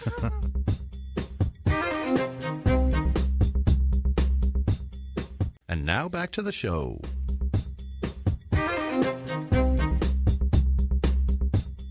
The defense in the opening said, quote, there will be evidence that, and the defendant does not dispute the fact that he tied Madeline Kisner's hands with her shoestrings, and that there will be evidence that the defendant does not dispute the fact that he stole Madeline Kisner's car that day. But ladies and gentlemen, the fact that David Dawson might be an escapee, the fact that David Dawson might be a thief, doesn't automatically mean, ladies and gentlemen, that he is a murderer, and that sounds bad, doesn't it? I love lawyers. That's what he said. Like, I mean, obviously he's not a murderer. That lawyer's an asshole. Oh, total asshole. He might be. You motherfucker. He's escaped. That's a fact. It's the so fact ridiculous. that he might. What a dickhole. Wait a fucking unreal, man. The defense presents 3 witnesses during the guilt-innocence phase of the trial that have nothing to do with really anything. Yeah. They bring in Wilbert to say, I only saw 3 of them. They bring in anybody that they also he tried to say that that the Nave's sister that picked them up was lying also. He wanted a perjury charge brought up on her because she said that she was there but didn't see him, and he said she never showed up at all, and it's bullshit. And he wanted perjury. He was literally, the lawyer had to make statements going, she needs to be brought up on perjury charges because she made a statement that was slightly different a year ago than she made now. What an asshole. In terms of timeline, not in terms of I didn't go or I went or I saw him or I didn't. That wasn't any of it. So this case is overwhelming. We gave you all of the evidence kind of from the trial in the beginning, but pretty overwhelming. Verdict finds him pretty quickly guilty of every count charged. They said, you got anything else? By the way, this is on June 24th, 1988. Dawson never testified. Of course not. He's not going to look good up there at all. No. With his squirrely ass beard, chin pubes hanging down. Fucking soul patch. God damn it. So he's found guilty on all charges. Like we said, obviously. I love this too, by the way, what the prosecutor said in his closing, just this quick thing. He says, quote, this is about the Abaddon nickname. What purpose could there be in calling himself the angel of the bottomless pit? Because they said that's the actual Webster's definition of it. They brought in a guy to testify. I know who Abaddon is, and I know exactly what that creature looks like. Go on. He said calling himself the angel of the bottomless pit, Abaddon, other than to tell people you better watch out for me. I am bad. I'm horrible. I'm a horrible person. Yes, he said this is not a passing phase, not a fad. No. It's he has marred his body with the tattoo. Yeah. That is not. It's on him forever. Once you have multiple swastika tattoos, you're locked into That's that not shit a fad anymore. For a while. Yeah. So penalty phase, no, not a fad. That's like stitching those fucking zebra print pants in the 80s to your legs. Yeah, that's stuck. That's what you're wearing that's now. That's you forever. Take that, Brett Michaels. That's all you. So penalty phase here. This is life or death they're choosing here. Life imprisonment or lethal injection. Aggravators for this. They have to find an aggravator to the murder. Murder was committed by a person who escaped from prison. That's one. Murder was committed while the defendant was engaged in the commission of a burglary or robbery. That's a felony. Two. There you go. And murder was committed for just for gain. So those are 3. Yeah. So 1, 2, 3. You're out. The state contended her murder was in keeping with the incorrigible nature of Dawson's character. character. I love they called him incorrigible. That's so minimal. That sounds like a kid who won't eat their dinner. Like he won't eat his vegetables. He's being very incorrigible. Like that's, or a horny woman that just won't stop making sexual innuendo. This is not why a woman that won't I don't know. I don't know why that made I don't know work. why I said like a horny woman. How many horny women who won't stop making sexual innuendo have you ever run into? Well, it's cute when a woman does it. That's why it's incorrigible. When a man does it, he's a fucking monster. Either. Well, incorrigible is that means bad. Right. So it's a playful bad, though. It's not fucking... It is. He's incorrigible, that one. Yeah, it's playful. It's not fucking murder. It's somebody that tickles. Yeah, it is. But tickles you in bad spots. That's right. Yes. It's a kid. Yeah. It's a horny woman. Or a horny woman. I was going to say, or a horny woman kid. Either one, maybe. There you never go. know. That's perfect for that. A horny young lady. Oh, horny young lady. Because if a dude who just got does a it, he's a tattoo piece just of up high shit. on her ankle of a cloud and some rainbows. So couldn't let that one pass here. Christ. Oh, man. The state also presented evidence of his extensive criminal history, his repeated convictions, his repeated escapes. So you can't even put him in prison. He's not safe there. He'll escape and then kill more people, as he just did there. Yeah, he did. He let you know. Yeah, they said the name Abaddon was like his career of crime characteristic of the persona that's like chosen by him. Like that's his guy. Character, basically. Yeah. They also and they connect it to it. They said it's relevant because it's it talks about his character, speaks to his character, that name, and it also identifies him because he introduced himself. And there's evidence with the postcard that connects him to that car and all that. So they're like, it's obviously him. He has a tattoo on his stomach. Fucking stomach. He introduces people to them as him. Yeah. They had expert testimony about the whole thing. It's tattooed in red ink, too, by the way. Really? You know what it is? That's because all they could get was a red pen in prison. It's fucking aggressive, man. That's super aggressive. They do that in prison, tattooing the whites of their eyes that color. Jesus Christ. They do them red or blue, depending on which fucking gang they're in. It's bananas. That seems really comfortable. That's ridiculous. They had the woman from the bar talk about how he introduced himself as Abaddon and said that he was very proudly said he was one of Satan's disciples. The whole deal, man. If Tupac robbed gun stores or anything and screamed out "Thug Life" and West Coast Death Row Records, you'd know who fucking did it. You'd know who did it, exactly. That's the thing here. He's got it tattooed on his fucking stomach. You got it. That's it's our him. guy. That's our guy right there. He's signing shit. He's leaving things behind. He left a trail of shit. It's literally like a murder mystery. Right. This is like a murder mystery where the writers were like, well, we have to leave clues. Right. Like otherwise they're not, well, we'll leave the pocket watch in the thing over here. We'll leave a postcard signed Abaddon. He introduced himself Abaddon. Tattoo. Connected. This is Agatha Christie all day. That's what this is. He left every bit of evidence where you'd watch a show and go, who's that stupid to leave the postcard behind? You have two possessions. You leave your address book in the thing, dummy. So he argues, the defense argues in the penalty phase, that the evidence about the Aryan Brotherhood and the name Abaddon are relevant to his character only to use as evidence against him that violates his. They basically said it's only relevant to violate his right of free speech and association. Okay. He says that they also say that by improperly injecting race and religion into the trial, his constitutional right to due process is violated. Okay. He said, and also they present two family members as witnesses at the penalty hearing to say, he's been a fucking disaster his whole life, and he's had it hard. This ain't the first one. one. And my parents ran away, and blah blah blah, and the dad beat him, and the whole deal. So penalty verdict. There's a 2-day penalty hearing on June 28th, 1988. There's a jury of 8 men and 4 women. They take an hour and a half to unanimously recommend the death sentence. That's just filling out paperwork. Yeah. Let's kill this son of a bitch yesterday. Yeah. Moving on. Yeah. What do you guys want for lunch? Oh, yeah, we should fill that paperwork out, or our sandwich is going to be here soon. I think that's what happened here. Is Jimmy John's on its way? Jimmy John's coming? Freaky fast delivery. Let's go, guys. Gee, I want to get in and out of here in an hour and a half. They recommend the death penalty on all the counts, the whole deal. He's sentenced to death by lethal injection by the judge 2 days or a month later. So he takes the jury's recommendation.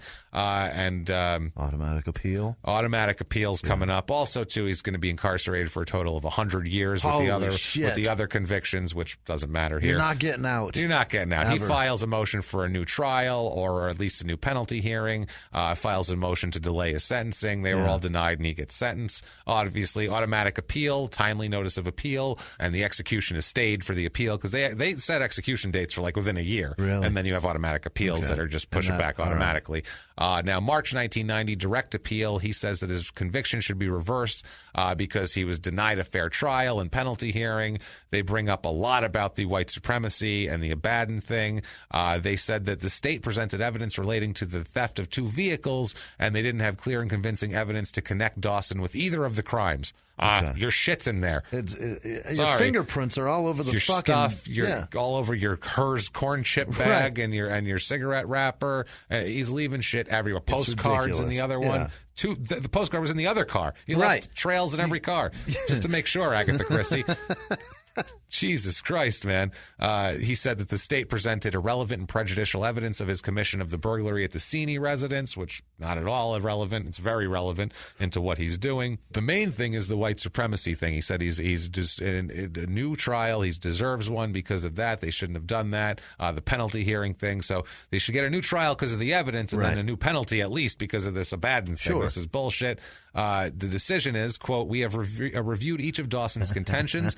We find no reversible error. Therefore, the judgments of the Superior Court, which resulted in Dawson's convictions and sentences, including the imposition of the death sentences, are affirmed. You, sir, may fuck off. For sure. Right to the death penalty, right to the table. Yep. But 1992, he has an appeal that goes all the way to the Supreme Court. Really? This is discussed by the Supreme Court of the United Goddamn States. The last court. The third branch of government. They call it the Supreme Court because it's the last one. It's supreme. Matter of fact, it ends up finding it's a landmark decision, Dawson v. Delaware. No As a matter way. of fact, he becomes a big famous asshole out of this.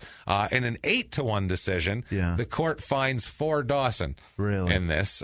Yes, it's, like I said, now known as Dawson versus Delaware. They say that the Supreme Court ruled that a person's right of association and due process as granted under the First Amendment and 14th Amendment of the United States Constitution cannot be infringed upon, and such as an association has no bearing on the case at hand. So they can't say you're a member of the Aryan Brotherhood, therefore we're going to put that against. We're going to use that against your character. Right. Yeah, you can't hold that against your character. We can't use that to damage you.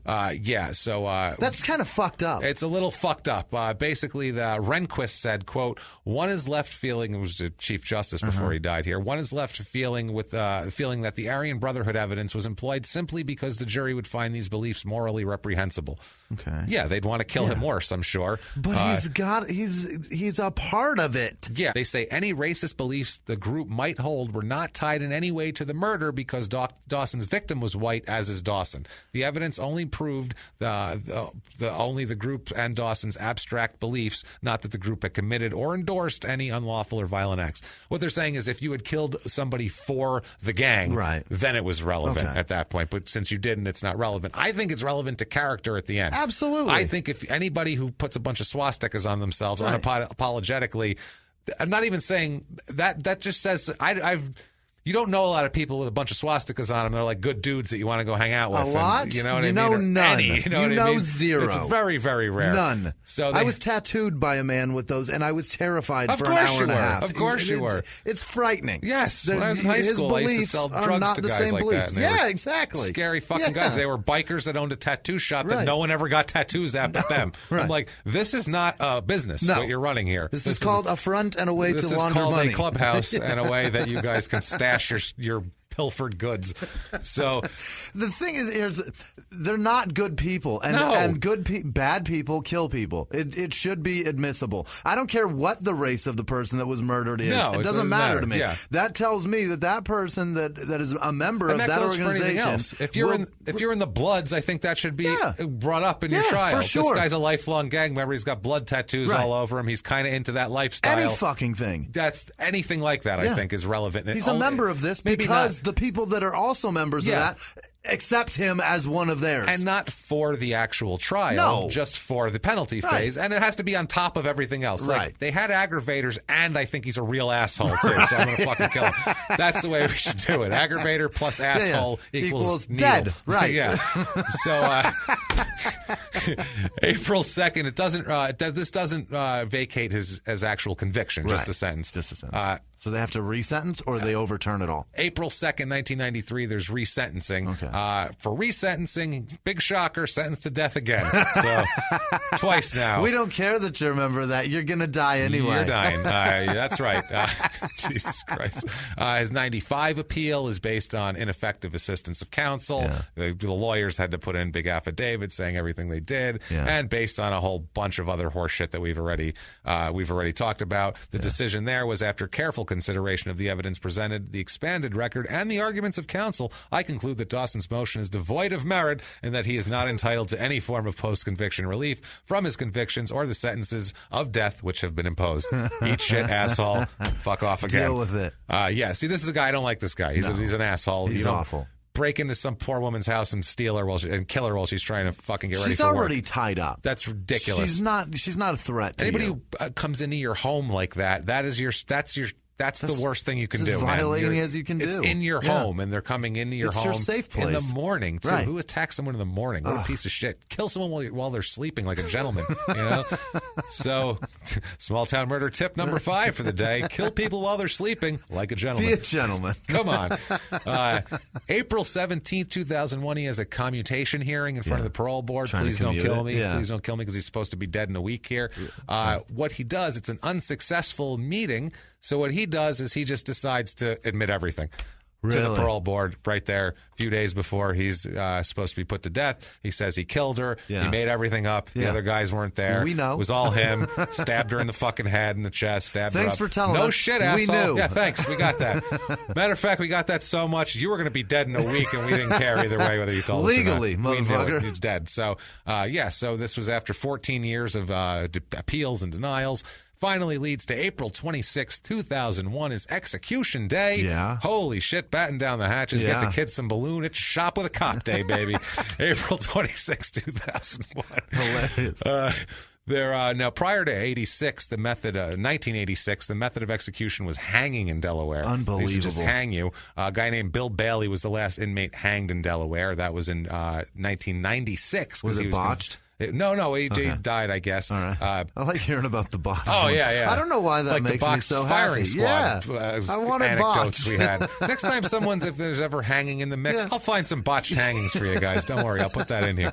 This one went on without a hitch, though. Yeah. The last one that happened in 96, that's because this guy was convicted pre-86. Yep. Prior to that hanging, the last one was in 1946. Jesus, so it took him 50 years to get another. years to hang another one here.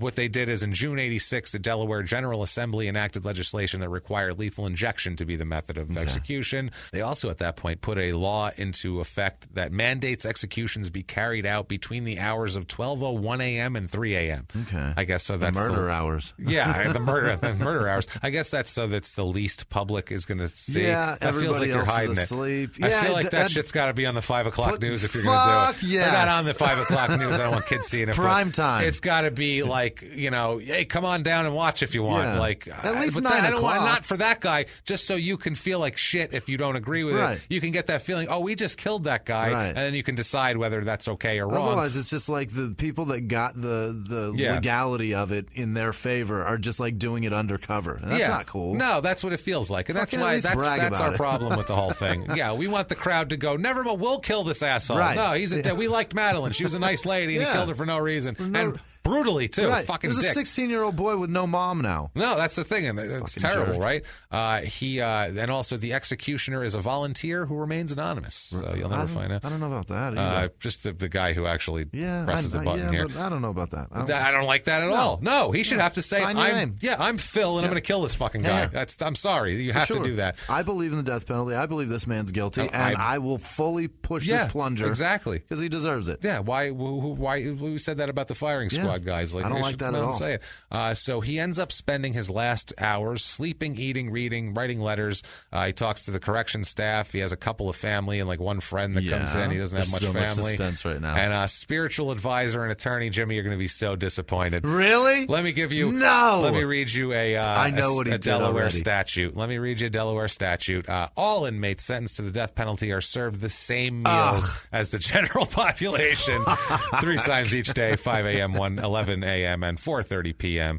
Sorry about that. Way to ruin it, Delaware. I'm sorry, Delaware. Dicks. I read that. I'm like, Jimmy's going to be so fucking sad. I was hoping that he was going with the like a hunger strike or whatever. Like, So, yeah. Because those guys are dicks. I read about one guy in Texas because I was reading about last meals for this and what other states. Like Texas got rid of the giving last meals now. Really? They only do the regular meal. Whatever too. Everybody else eats. Because one guy ordered like 15 things. He ordered like a triple meat bacon cheeseburger and a shitload of fajitas and 3 pizzas and fucking and one then bad apple. He ordered all and then didn't eat a fucking drop of it. What a I was dick. Like, fuck you guys. Yeah. What an asshole. He ruined it for everybody there. So anyway, if he ate it all, would they keep it? They would, right? I don't know. That just pissed them off. Like that ungrateful son of a bitch. Never mind, he killed 3 people, but that ungrateful bastard, how dare he not eat our pecan pie? So. Fuck, man. The Department of Corrections does not allow members of the public to serve as witnesses to the execution. So, like, victims' families can't be there, anything like that. Only state officials. You're doing it wrong, Delaware. I'm saying Dawson was pronounced dead by lethal injection at 12:05 a.m. at the Delaware Correctional Facility, and Madeline was only 44, so he made it 2 more years than her. He got 46 out of it, and she only got 44, so he owes for those 2 years. Madeline Kisner is buried at the Oddfellows Cemetery in Camden, Delaware, nearby there. Wow. Sweet Pete. That's fucking heartbreaking, isn't it? That poor lady. I feel bad for her and her family. I really do. These cases always make me upset because he sat and gamed the system for so fucking long after he did this. These make me crazy because of the in the home aspect. Like sometimes when people are killed, you're like, well, they're out and about, and things happen when you're out and about, or that who knows if you're hanging out down by the reservoir, somebody might come and kill you. She was in her house, man. Where she She's in her house, getting ready for work. Yeah, with it's in a town of 200 people. She's in her house coat. In a house coat. If you said, what are the odds of someone breaking in and killing you? She would have been like, there's 200 people in this town. I'm in a house coat. No one's killing me. I'm fine. Forget everything else. It's just, what are the odds of you dying tonight? I'm in a house coat. Are you nuts? What are you talking about? I'm totally fine here. Jimmy just found out what one is. That's how safe these things are. Do you find it as sexy as an apron or no? No, absolutely I'm not. happy to hear that because that would have been... That is a terribly unsexy I would have taken you right from here to like a psychiatrist's office. The thing about an apron... He wants to fuck my grandma. Okay. The thing about an apron to me is that it shows and accentuates the hip area, which I fucking love because it tightens right around that and it cinches it. It's amazing. You watched the Brady Bunch. You weren't into Marsha. You were into Alice. Fucking Alice. Okay, man. just checking on that. So, if you like that story, wow. If you fucking look at her from the neck down, Alice is great. My God. And ankles up. Those shoes are terrible. No, she's not great. I'm sorry. That's why she's banging Sam the Butcher, who also is not great. Her head is what looking. got her Sam. No. Alice is built like a truck driver. She really is. Yes. Alice is. I like her. Her ass has been sitting in a seat on it for long hauls. And that apron cinches up around it. And long hauls too. Not this short shit either. Not back and forth. She's like not a gas 30-year deliveries across town. 30-year long haul. Sleeper 6 cab. states at a time. Sleeper cab type of deal. Just pull over in a rest stop and do it up. If you like that story, please get on iTunes and give us 5 stars. That would be so much appreciated. Or you can go to you can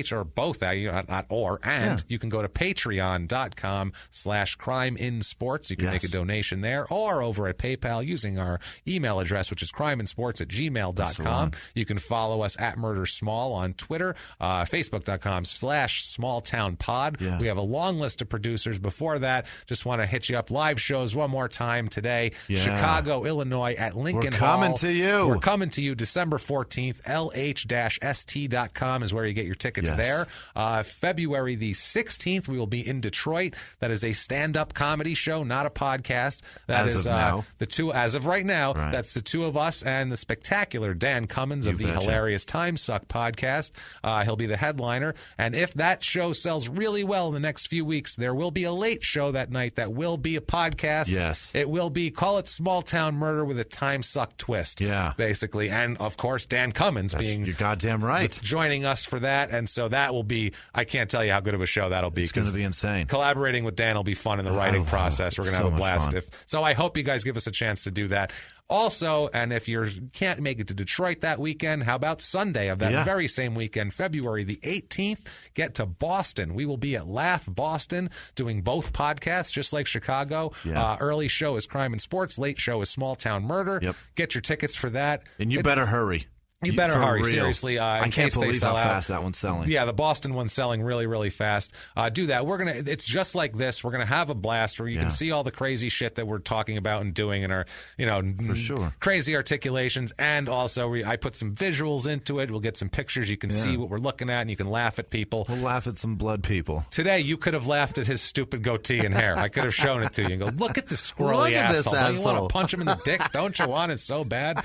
So come out, show the world that you want to see podcasts live, and buy some tickets for that, especially Chicago. That one's coming up really, really soon. Yeah.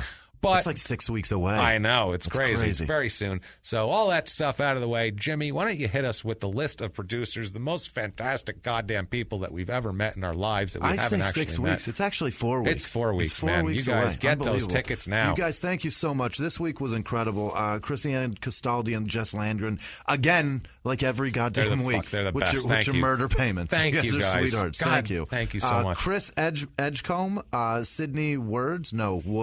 Why would I say Words? I don't know. His last name is Words. There's not a person on earth. Maybe, but more likely Woods. Yeah, it's Sydney Woods. Sherry Bullock, Michael Friend, Marina Ayala, like Tony Ayala. Yeah. There you go. That's how I knew how to pronounce that. From Crime and Sports episode 26, maybe 25. I think 25. I can't remember. That sounds right. Right. Scott Countryman, he's a chef, and he sends me all kinds of snaps of his knives and shit. He's a bit of a lunatic, but he's great. All right. Nicholas Lamb Yorski. No, please don't, Scott. Just stab the fish only. Gavin Marsh, Eden's Edibles. I don't know what that is, but if they're a company, Eden's Edibles, so patronize. Candy? I hope. Wouldn't that be great? I don't know. Send us weed. It's probably just food.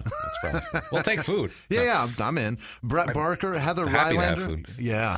And if you do weed and food, that's good too. Great. James loves that. Sure. Who doesn't? Clarence C. Brenchley, Angelo Flota.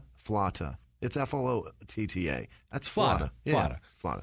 Jane Richards, Renee Hurley, Lipman Media. I don't know what that is, but I hope check out Lipman Media. Look them up because they're nice to us. And if they need anything in terms of help them out, buy shit from them. Buy some shit from Adriana Garcia, Jason Brown. I think that's Brown. I'm a terrible writer. Rory Tulloch. Rory Tulloch. Yeah. Tulloch or Tulloch? Something like that. I love that guy. He's an English guy, right? Yeah. I think he's Scottish. Yeah, I think that's true. Scottish, right? But he sent something for PayPal, and then he went over to Patreon. I saw that. I was like, this Rory, thank you, There was man. a couple of people who did that this week. Yeah, you Kimberly guys. Blevins. Shit, guys. It's insane. The support this week. We appreciate it so much. I can't tell you how much we... Just every dime is just, goddamn it. Seriously. We're blown away by it. Kimberly Blevins, Paul Kinsella, Juan Cruz, Miranda Whittinghill. I think so. There's 2 T's, so that's Whitting. Whittinghill, yeah. Darlene James, Hannah Edinger sent some dough, too. Hannah, so thank you, Hannah. Some British money. Definitely. Dana Grayson signed up to... Yes. The guy's a fucking There's hero. your Delaware episode, There Dana. you go, you fucker. There you go. Now it's going to get Dana. filled in on the map and you can't even see it. Good luck. Helen Deacon, Ryan Bauer. I think it's Bauer. That's not a V. That's not a Baver. Right. It's Bauer. We'll go with Bauer. Zach Clandestinst. Clandestine? What's his name? Clinadinst. Okay. It's got to be Clinadinst because it's not Kleindinst, right? You're asking me No, like I know. I'm not asking you. You have the paper. Joe Boyd, fucking Jackie idea. Burrows Anderson, Holly Hoffman, Louis Santos. That's it. It's Louis. That's a dude. Yeah. Sarah Pignotti. She be Louise. donated before. Yeah. Louise. What did I say? Lewis? Lewis. That's the white boy way to say it, right? Yeah. I think we're going Luis, like Guzman. Luis Santos. Yeah, that's exactly what it is.